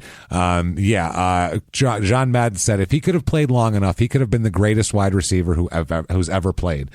Madden's seen, and he said that in the 90s, so he's seen quite a few players. That's after Jerry Rice. That's after seeing all that. Fred Biletnikoff, who's a Hall of Fame wide receiver for the Raiders, said, quote, he was probably the best receiver I've ever seen. Wow. Not bad. Fred needed glue to do that. Yeah, no shit. But he did. He needed stickum. Later on, maybe a reason why, later on when he's kind of out of this whole thing, a reporter shows him a picture of Synanon headquarters and asked, is this a good place or a bad place? And he said, quote, bad place. Yep. That's all he said. I know stuff. that place. I'm not going to say anything else. I don't want a rattlesnake in the mail. No. So May 7th, 1973, no more football, nothing. He's arrested again over the weekend for investigation of drunkenness, disturbing the peace, and resisting arrest in Berkeley, California after a verbal run-in with 2 police officers at a restaurant. Wow. Jesus Christ. Wow. Sergeant David Silstra said officers Russell Lopes and Michael Stabstram, were having a cup of coffee when Wells came in, sat behind them, and began calling them names. He was drunk. He wasn't even belligerent, and then the cops got called. He showed up to fuck with the cops. He was like, there's cops. Fuck you, pig. Which I guess you want or whatever, but could be consequences for that. The officers said Wells continued to, quote, scream, rant, and rave until he was finally arrested. And they had to arrest him, they said.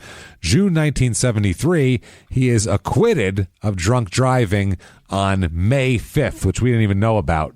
He apparently had a gun in his car then, too, as well, on May 5th May 5th, 73. Acquitted, and charges are still pending for disturbing the peace and resisting arrest, though, too, because he freaked out, and he had a gun, and he fought with them. 1977, he's arrested for robbery in Beaumont. Oh, no. He moves back home, Jimmy. Jesus. It's not good. And he's robbing people. Well, let's find out what happened. Now, according to him... Yeah. Wrong place. He never knows what's going. Wrong place, wrong time. I don't know. I just said I don't know what I'd do if you cut somebody and then a woman who I've never seen before stabbed me.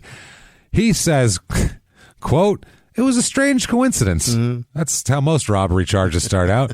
"I was on my way to Baptist Hospital to have a physical checkup because I had gotten stabbed in the chest years earlier. That has nothing to do with this. This is 1977. That was 6 years ago.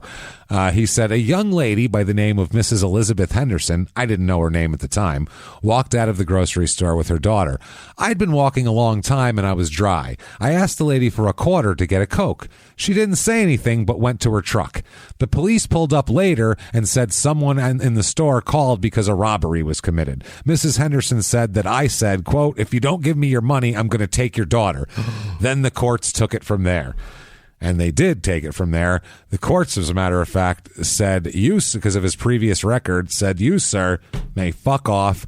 2 to 8 years in prison they give him for this." There's no way what he says happened. I don't. I mean, can I have a? May I have a quarter, please? And then you're 2 to 8 years. That's that. Yeah. I mean, people. I'm sure it's possible, but it seems like there's probably more to that story. Just like there's more to the story of I didn't even know the young lady and she stabbed me. There's something more to it. I don't know if he said, "I'm going to take your daughter," but he might have said something else. So who knows what One happened. Person's word versus another very rarely equates to 2 to 8 years. That's the thing, yeah. The court can't do that. That's wild. I hope not. Jesus Christ. He's sent to the maximum security unit at Ellis instead of the minimum security facility in Ferguson, where Bob Hayes is. He's the former Dallas Cowboy wide receiver and Olympic gold medalist. All he wanted was a Coke? All he wanted was a Coke. All I wanted was a Pepsi. Just one Pepsi. And Mrs. So-and-so wouldn't give it to me. 2 to 8 years in a maximum security. 2 to 8 years in a max, which is, it's institutionalized, I guess. They weren't kidding, suicidal tendencies. So anyway, prison doesn't change you, he said, though. Prison doesn't change you. It's up to the individual. A prison can make you better or it can make you worse. Okay. That's right. So December 1979, a writer named Dave Newhouse goes to see him. Want to hear how he starts out the article? Yeah. Huntsville, Texas. Prison inmate number 271150 entered the visiting room. Yeah. Sat down and slowly peered through the heavy wire and plexiglass at the reporter on the other side. Right. That's him, by the way. Post coming through guard towers and... yeah, he left that part out. You know how to get in there. Yeah. Barbed wire top. Now we're in here, though. So, yeah, he said he lives in a 6 by 12 foot world at that point. That's his cell size. And he said he's been reading, though. He's been reading African history, chemistry, child psychology, because he majored in elementary education. He says he has an interest in that. Yeah. They said, "When are you getting out?" And he said, "This is..." He said, this is 1979. "I'll get out November of next year. I want to stay on the right road, find a job that will take me through life. Sometimes it takes a big fall to rise again," which rock bottom. Okay, yeah. That's true. But he said that a couple of times before. He says his biggest problem is alcohol. That is his biggest problem. He says he isn't an alcoholic, though. Yeah. He said he hasn't been able to quench his thirst for booze since high school, but, he's good. And this is where he says, "I think I've beaten it. It's best not to drink up." This is that time there. He said his teammates don't even know what happened to him because he disappeared. He says, quote, "I was supposed to write Fred Bolitnikoff before I got here, but I didn't. But say hello to the guys and wish them the best of luck for me. I got my eyes on them." They said, "What are you going to do when you get out?" And he says, "I'll go back to Beaumont and live with my parents who are still behind me." Yeesh. This is sad, man. "My father told me I can beat this, come out and start a clean life." So I hope so. I mean, Jesus. He hasn't been able to quench his thirst since high school. Can you believe that, man? I'm not an alcoholic. I'm not an alcoholic. No. Jesus Christ. They asked, "What are you doing in jail right now?" He said, "I've been drinking Thunder Chicken since the Thunder Chicken." Right. He says, quote, I'm in the line section right now. We pick pecans and cotton, the chief crops here, and plant sugarcane. Sometimes we work 2 days a week, sometimes 3. It's not really physical work, but it does become hard picking pecans when you're not getting paid for it. He's on a prison farm. Yeah, he's on a prison farm. Oh, my God. Yeah, you just described, that's not good.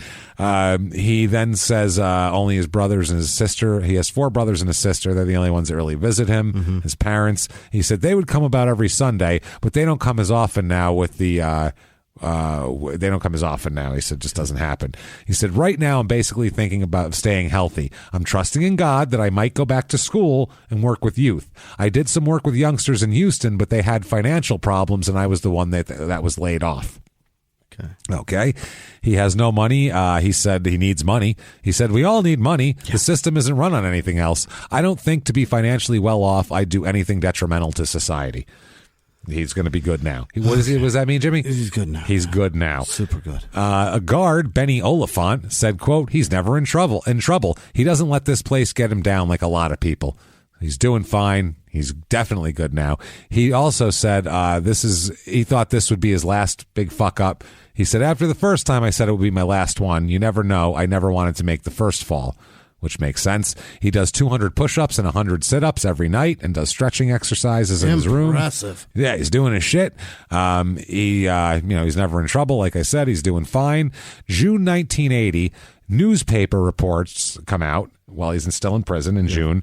Newspaper reports come out and say that Warren Wells was stabbed in prison by another inmate and is clinging to life. Oh, boy. So he's been stabbed.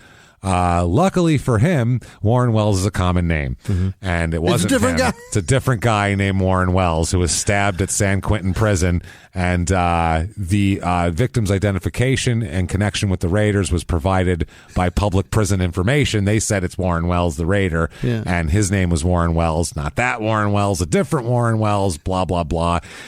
I mean, that's bad. You almost feel bad for the stabbed guy. Right. Not nearly, though, as bad as I feel for, first of all, that guy. Yeah. Second of all, Warren Wells, owner Wells Solutions, LLC in Palm Beach Gardens, Florida.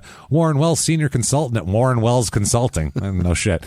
Buffalo, New York. Warren Wells, vice president at TSG Solutions, Inc., a continental mapping company in Carlsbad, California. I don't think that's him. Warren Wells, general counsel at Truman State University in Kirksville, Missouri. Warren Wells, webmaster at www.vavictims.com, Houston, Texas. Still in the VA? I guess. Warren Wells, digital program office and chief of staff to CIO at Eastman Chemical Company in Blountville, Tennessee. Probably not a rapist. Probably not him. 1999 now. Let's catch up 20 years later. What the fuck's he doing? What could he possibly do? Well, he's been on and off the streets since then. No. He is drinking heavily. Yeah. His brother Oscar tried to help and started to set up his NFL pension fund in 1981, right. But his brother died and never finished it for him. Oh no. So Gene Upshaw ended up helping him with that and finally helped him establish the fund, which is his only support, is his pension fund. He's been to rehab twice. He was put in the Beaumont Detox Center after passing out in the middle of the street a few years ago. He just fell asleep in the street and almost got hit by a car, so they had to put him in fucking rehab. That's passing out. No, that's passing out. Wow, that's wild. But he walked out and declared himself cured after 8 days. I'm good. Talk about I'm good now. 8 days. All cured. Pass out in the middle of the road. All cured. Oh, fine. He twice received treatment at the VA hospital because he's a veteran, but walked out of that one as well. Each time he goes back to the streets. This is how hard alcohol is to break. It's hard. Any drugs or any alcohol. It's difficult. That's what he's doing. He's on the streets, and a reporter asks him, you can get help. There's help available. He says, quote, I don't need no help. Yeah. I don't think I need any help. I reckon I'm too strong. I'm too strong myself to say I need some help. So he says, then out of nowhere, he said he wants to try to quit again. And he says, I've been drinking a little bit too much now. It's time for me to quit. This is September. I've got to start drinking more sodas and juice. Sodas? Sodas and juice. Okay. That's what I do. And probably leave the beer and booze alone. Yeah. Yeah, if there's a choice between the two. It's hot out. I need Mountain Dew. Yeah, that's instead of Thunder Chicken. Jesus. He says, if I don't do it, it's not going to get done. That's the way I look at it. If you don't do it, it can't get done. I've got to do it. You can't do it for me. Well, no shit. Yeah. Thanks for the fucking thing here. He is basically, by the way, here's a reporter's, we got to read you how he talks about him. Beaumont. It's August, it's noon, and it's hot. Avenue A in Beaumont's south side is bustling with lunchtime traffic running from air-conditioned cars to air-conditioned homes. The heat doesn't bother Warren Wells, though. He's relaxed. His wiry frame is folded against the wall of an abandoned church. Knees up, a bottle of Thunderbird clutched between his hands. Oh, my. A cross dangles above his head. Do you know who this is? This is Warren Wells, and with a lot of A's and R's and L's, says JC, who is wired on something far more potent than cheap wine. He's got a boy with him. He's got his buddy with him, who's being his hype man, who's coked to the fucking gills, being like, this is Warren Wells, man. The guy holding the Thunder Chicken? Oh, yep. He said he is a world-class athlete. He played in the Super Bowl. Don't let anyone get nothing without paying. Warren, hey, give me a shot of that, because he's telling the reporter, he told Warren, don't talk to this guy unless he's paying you. And then he says, hey, give me a shot of that, trying to get his Thunderbird. And they said, quote, JC grabs for Wells' bottle. Until this point, only Wells' eyes communicate his annoyance and embarrassment over the man sharing his corner. The reflexes that gave Wells a brilliant but short professional football career are too quick for the man. He yanks the bottle away. These are the highlights we're getting from him now. Him fucking juking out a cokehead on the street who's trying to get his Thunderbird. Good God. They said he's on again, off again, mostly on, basically. And when he can't take care of himself or hold down a job, when he's on, he can't take care of himself, can't hold down a job. Right. Can't do anything. His sister-in-law, Concetta Wells, said, quote, he doesn't drink very much. It doesn't take but one, and his personality is completely changed, though. Mm-hmm. And it's her and her son, who's 28, help oversee his affairs, they say. Mm-hmm. She went to Herbert High School with him, and basically her and her son control his bank account, wash his clothes, go pick him up off the streets when they need to, and take him inside. Dear God. Yeah, and he's got another guy, his landlord, watches over him, too. Wyron, who's his nephew, says, quote, it's like having a child. You have to do for him. It's more or less like somebody who would have a child that is disabled and would always have to be paying attention. What? By him being disabled, he always has to have supervision as far as everyday tasks, because he'll just go drink. He said he doesn't view his uncle as a burden. He's very proud of what he did. He played in a Super Bowl. He was a star, and the most he ever made was $38,000. And yeah, so he also has a son as well. Some man in his 50s. Yeah, some guy who's now in his 50s. Wyron also says he honorably served his country. He didn't try to pull strings to get the NFL to pull some strings to get him out of the service. He just went over there and did his time. He went to Alaska. He went over there. He went up there. He had 3 years of college. He went over there. He went over there. He pointed as he did that. Yeah, over there. He went over there. You know how that goes. He had 3 years of college at Texas Southern. That's a lot of accomplishment. Sometimes, for weeks at a time, he wakes up at 5 a.m., they talk about, smokes a cigarette. He specifies he smokes Winston's for some reason, and eats breakfast at McDonald's while he reads the paper. And then he makes his way down Avenue A, across Florida Avenue, and up 4th Street. Often he will drink until Wyron gets off work and brings him home. Yeah, he said, this is a great paragraph here, though. Quote, Wells doesn't dwell on his achievements. Thunderbird numbs the past, the possibilities, and the potential lost and lingering.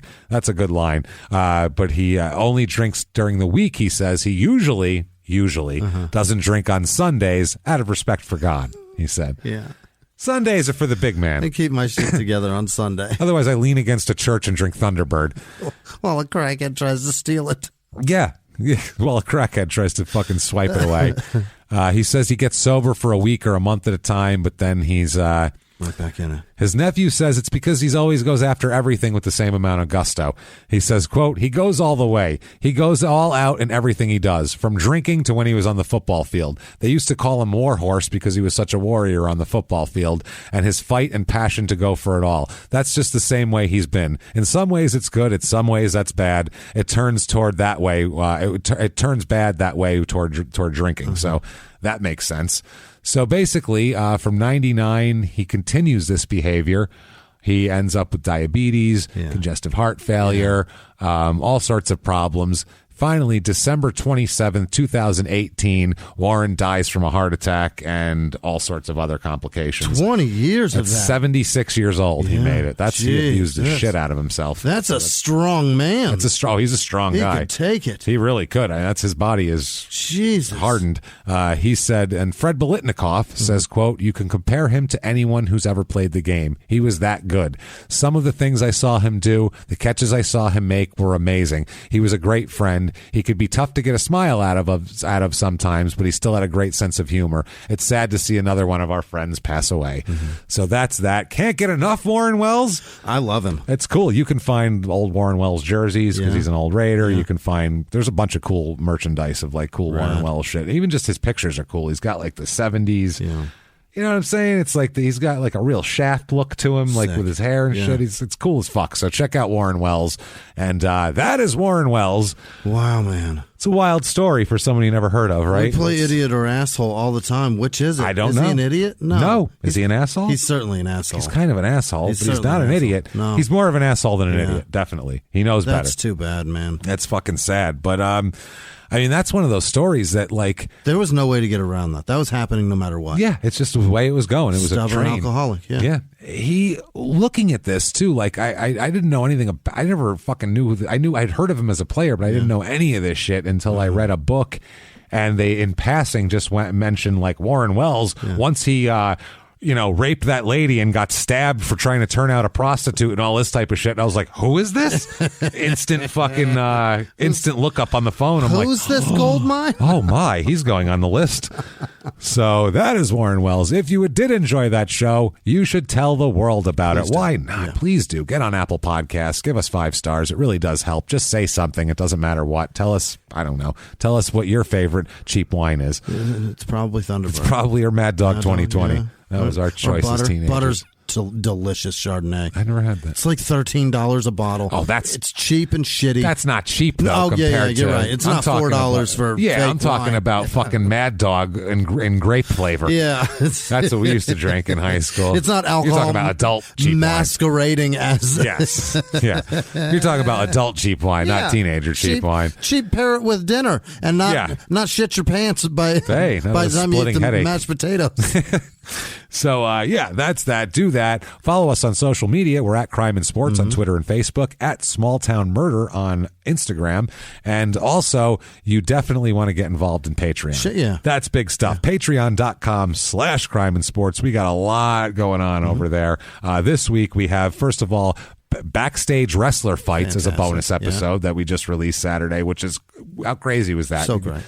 Brain damaged, steroid riddled, coked up guys that want to fight each other. Oh, by the way, they're full of muscles. So terrific. It's amazing. Check that out. And then also for Small Town Murders, which you'll have access to, because you get access to everything. Every damn thing we make. We're going to do Old Timey Murders, which is one of my favorite things that we do ever, where we go back and read old newspaper accounts of horrific things going on in the late 1800s, early 1900s. And the utter disregard for human life is insane. The matter-of-factness that they describe things are like, oh my God. This useless shit's dead. So much fun. Patreon.com/Crime and Sports. And also you'll get a shout out because you're a goddamn producer and we love you. So you'll get a shout out. Jimmie will mispronounce your name. Patreon.com/Crime and Sports. Also, if you just want to get your shout out, be a producer, and, just have some great karma and our undying love and affection, you can do that over at PayPal as well using our email address, crimeinsports@gmail.com. Right. That said, Jimmie, after all that, I need good news. I need to hear a list of fine people who would never put me in the middle of a room and attack therapy me until I was at half speed and got cut from the Raiders. Jimmie, hit me with them now. This week's executive producers are Jordan Bennett. Dr. Terea wants us to know that doctors do listen. Nilu Rafsanjani started a new business, James, and in this pandemic. Cool. She's taking a risk. That's amazing. Good for her. She's badass, man. We like her. She really is. She can do fucking all kinds of amazing things. It's impressive. Good luck, Nilu. Absolutely. Other executives this week are Frank Zecca, Brenda Wilson. She donated in the memory of Matt Black. Do you remember the family from Denver that? Yes. Yeah. Exactly who you're talking about. Matt Matt took his own life, and his whole family obviously was suffering, and you guys unbelievably took care of them, and Brenda wanted us to know, and wanted you guys to know they were very appreciative. And also, if you're struggling, fucking talk to somebody, anybody. However, it's awful. Anybody's better than nobody. Yeah, man, it's brutal. Talk to a cat, even something. Just try to get it honest, out. Whatever you honest have, whatever's around. Work hard at it. Jesus, it's brutal. Anyway, other producers this week, executives, are Melanie Blevins, Slow Tuggin' Brent Jorgensen, Krisha Brulette, and also Olivia Picote Valdivizio. I think I got that right. Picote? Wow. Man, I don't know. I'm not good at this. Other producers this week are Mona Flores, who had a birthday, I believe. Julie Slamma had a birthday, and her Slamma Ding Dong told me. Also, Doug Shark Dangle Riddell is going to take his wife to the San Diego show if he knows what's good for him. Take my wife, please, to the San Diego show. Shark Dangle. Also, Meg, oh boy. Her name is Meg Megaligolovich. I think I got that right. Wow, nice. No. But she's concerned because Rabbi Shmulovich has not donated in a minute, and she wants to make sure that the rabbi is okay. We hope he's still on board. Also, Ashley Vio, Judge Smalls, Carl Kirshner, Alex C. Piella. They had a birthday, and Kayla told me so. So, hey. Alex, happy birthday. Happy birthday. And go Bills. That's their favorite team. They live in upstate. I think so. They have no choice then. Go Bills. Also, Peyton Meadows, Aaron Olin, Liz Vasquez, happy birthday. Liz, we love been Liz. around since Happy the beginning, birthday, obviously. James Martyr, Thomas DeMello, Jalen Tross's cousin Luke is going in the Air Force. Fucking be careful, please. Yeah. Jennifer Stevens. It's awful. Yeah. I don't know how you could do that. You don't want anybody getting hurt. Fuck. I mean, hey, that's what I mean. Good. Hats off to you. Stay safe. Serious. Thomas Smith, Joe Bascombe. He has a new son. Welcome to the jungle, Theo. This world is a nightmare. Congrats. Christopher Palco, Campaniello. There you go. Campaniello. All right, that's it. Steve Smith, John Daniel, Laura W. got Gerald Rubeck into this, so thank you, Laura. Thank you. Janice Hill, Rob Roberts, Bob Bobbs, Alexi Knapp, Dr. Jeff Savarino, and Olivia De Rienzo. They one of them graduated, or both of them. They got a dog, they got married, and they got a mortgage. The achievements are blowing my fucking mind. That's a lot of commitment. Good for you. Congrats. A lot of Lauren Benish. A lot of commitment. It really is. Oh, wow. Lauren Benish, Fatima Apollon, Kyler Scovbo. He says there's a silent letter, and I, for the life of me, can't figure out which one that is. Alyssa Linnell, Trixie Hellcat, George Reese, and Alleyway Jesus. George lives in Boston, and a fucking Jesus, some dude that looked just like Jesus, some homeless guy, wandered out of an alley and just started spouting unbelievable advice to him, and then disappeared. And I think George is using all the advice now. Good for him. That's either crazy or amazing. I was going to say, he's either going to end up in a very great place or spouting unsolicited advice from an alley. Terrible. One of the two. Brenda Wilson, Damon Stevens, Jennifer Stevens, Melody McKenney, Shannon Barea. God damn it. Yamin Therio? I don't. I'm uncultured. I don't know. Shelley Payton, Meg Kendall, June Cisco, Bob Mesmer, Skylar Bevan, Grumpy Parasite, Mitchell Griffin, Nicole Moore, Cole Blecha, Nancy Word Weaver, Natalie Leah, Meredith Barone, Rebecca Wilson, I said that, I think, Matt Miller, STM, and Piat Crossover. What's PIAT? I don't know that podcast. PIAT? AT. I don't know. HT or AT? A. Like Apple, asshole. I don't know. PIAT. Mitzi Callahan, Brandy Wilson, Tabitha John. What is it? I don't know. They keep asking for PS. I hate this movie, but that's not the shorthand for it. That ain't it. It's close to it, so I don't know what they're talking about. Tabitha John, Adrian Brissett, Patty Bowman, Karine Chavez, Kristen Krabistig. Nice. Jonathan Carter, Thomas Dragon. Nope, that's Dargan. That would be Dragon's a cooler name. You're Thomas Dragon now. Just go by live Dragon with it. forever. Go by that. Chance Patterson, Chris Sather, Sarah Burke, Heather McCoy, Aaron Junge, Christina Brightlow, Billy Pike, Dixon My Hands. Yeah. Yeah, you happy? Sure. You proud of yourself? I did it. I'm sure it is. Mary Claire, Dustin Smith, Heather Djakovic. Nope, Djakovic. Chuck, Billy, C.J. Dickmeyer, Leanne Trombley, Justin McCarthy, Charles Brown, Marcy Ann, Ulysses Ramirez, Shannon Kincaid, Cindy Maddox, Travis Duncan, Michelle Dusick, Matthew. Nope, that's William. Muir. What? How did I get? Doesn't matter. Jess Dixon, Eddie Simmons, Catherine Davis, Haley with no last name, Morgan Hine, Chad Springer, Carl Schramm, Brian, Ben Fatti, Alexander S.C., Mariella Douglas, Matthew Tortolini, Robin with no last name, Jeff Petronella, that sounds like a candle, Kyle Regan, Emma Triangolo, Letty with no last name, Sandra Aldridge, 15, E. Municu. Somebody just mashed on the keyboard and was fine with it. Just put it all in. Caitlin Feniza, Justin Monson, Jesse Holenback, Carolyn Emerson, Chris Harnett, Matt Conway, 2, Hit 'em, Quit 'em. Oh, boy, don't do that. Connor McGough. Yvonne Holden, Fiona Kay, Jeffrey Antonick, Ashley Webb, Jill with no last name, Lily Galvray, Trevor Cozart, Pat Crossan, Fallon Grice, Matthew Cheney, Daria, Kurt, Brian Fields, Connor with no last name, Tracy with no last name, Mikok, I don't know what that is. Mikik.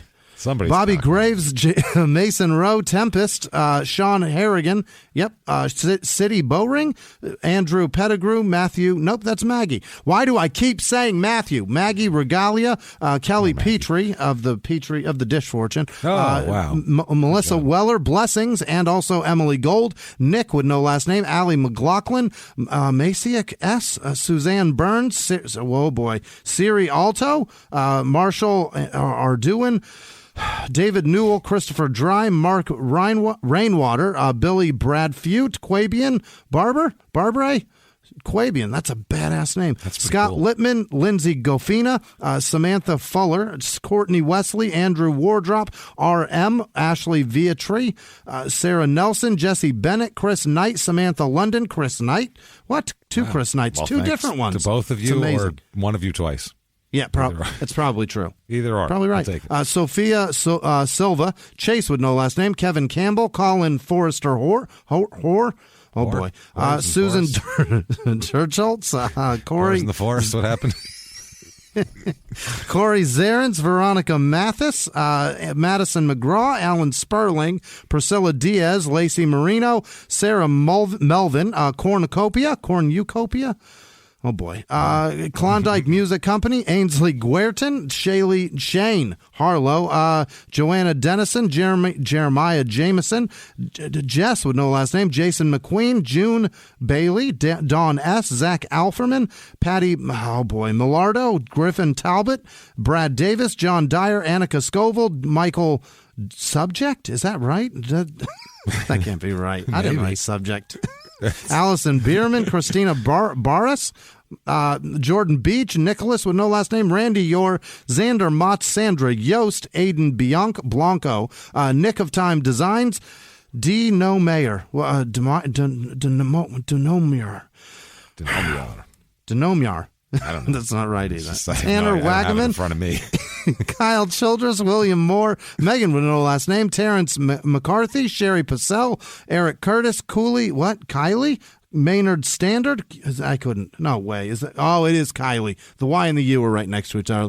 Tess Hupp, Nick Nuremberg, E.W. Calavari, Amelia Wilson, Matt Hutchinson, Telly Hickey, Elizabeth Greenup, Kayla Moore, Amanda Rubello, Amanda Hawley, Isabella Quintana, Ryan Miller-Shackey, Christy Burrows, and also Heather Yarborough. You guys are terrific. Thank you so much. Thank you, everybody, so much, an immense amount, honestly. Consider yourself a tack therapist. There you go. We badgered you. Hope you enjoy it. Hope you're enjoying all the bonus content because we really love hearing about it. Yeah, and we go hard for you. We do, and tweet at us whatever you got to do if you got ideas for bonus episodes. Those are something great. You think it'd be a good idea. We're really open to hearing those because if it's a good idea, we never thought of it. Shit, let's hear it. Yeah. So do that. And Jimmy, where could they find you to maybe tell you something like that? You can find me on the internet at Whisman Sucks, WHISMAN Sucks on Twitter and Instagram. Where are you? I am at Jimmie P is funny. You can find me on there, and you'll find me around. I don't know. Just you can Google us, and you'll find us. That's all. We're the two guys leaning against the church with a bottle of Thunder Chicken. That says, come find us. We're at a Beaumont church. The difference between us and him is that here, have a sip. Come on over. Live from the side of a church in Beaumont, Texas. We will see you next week. Bye.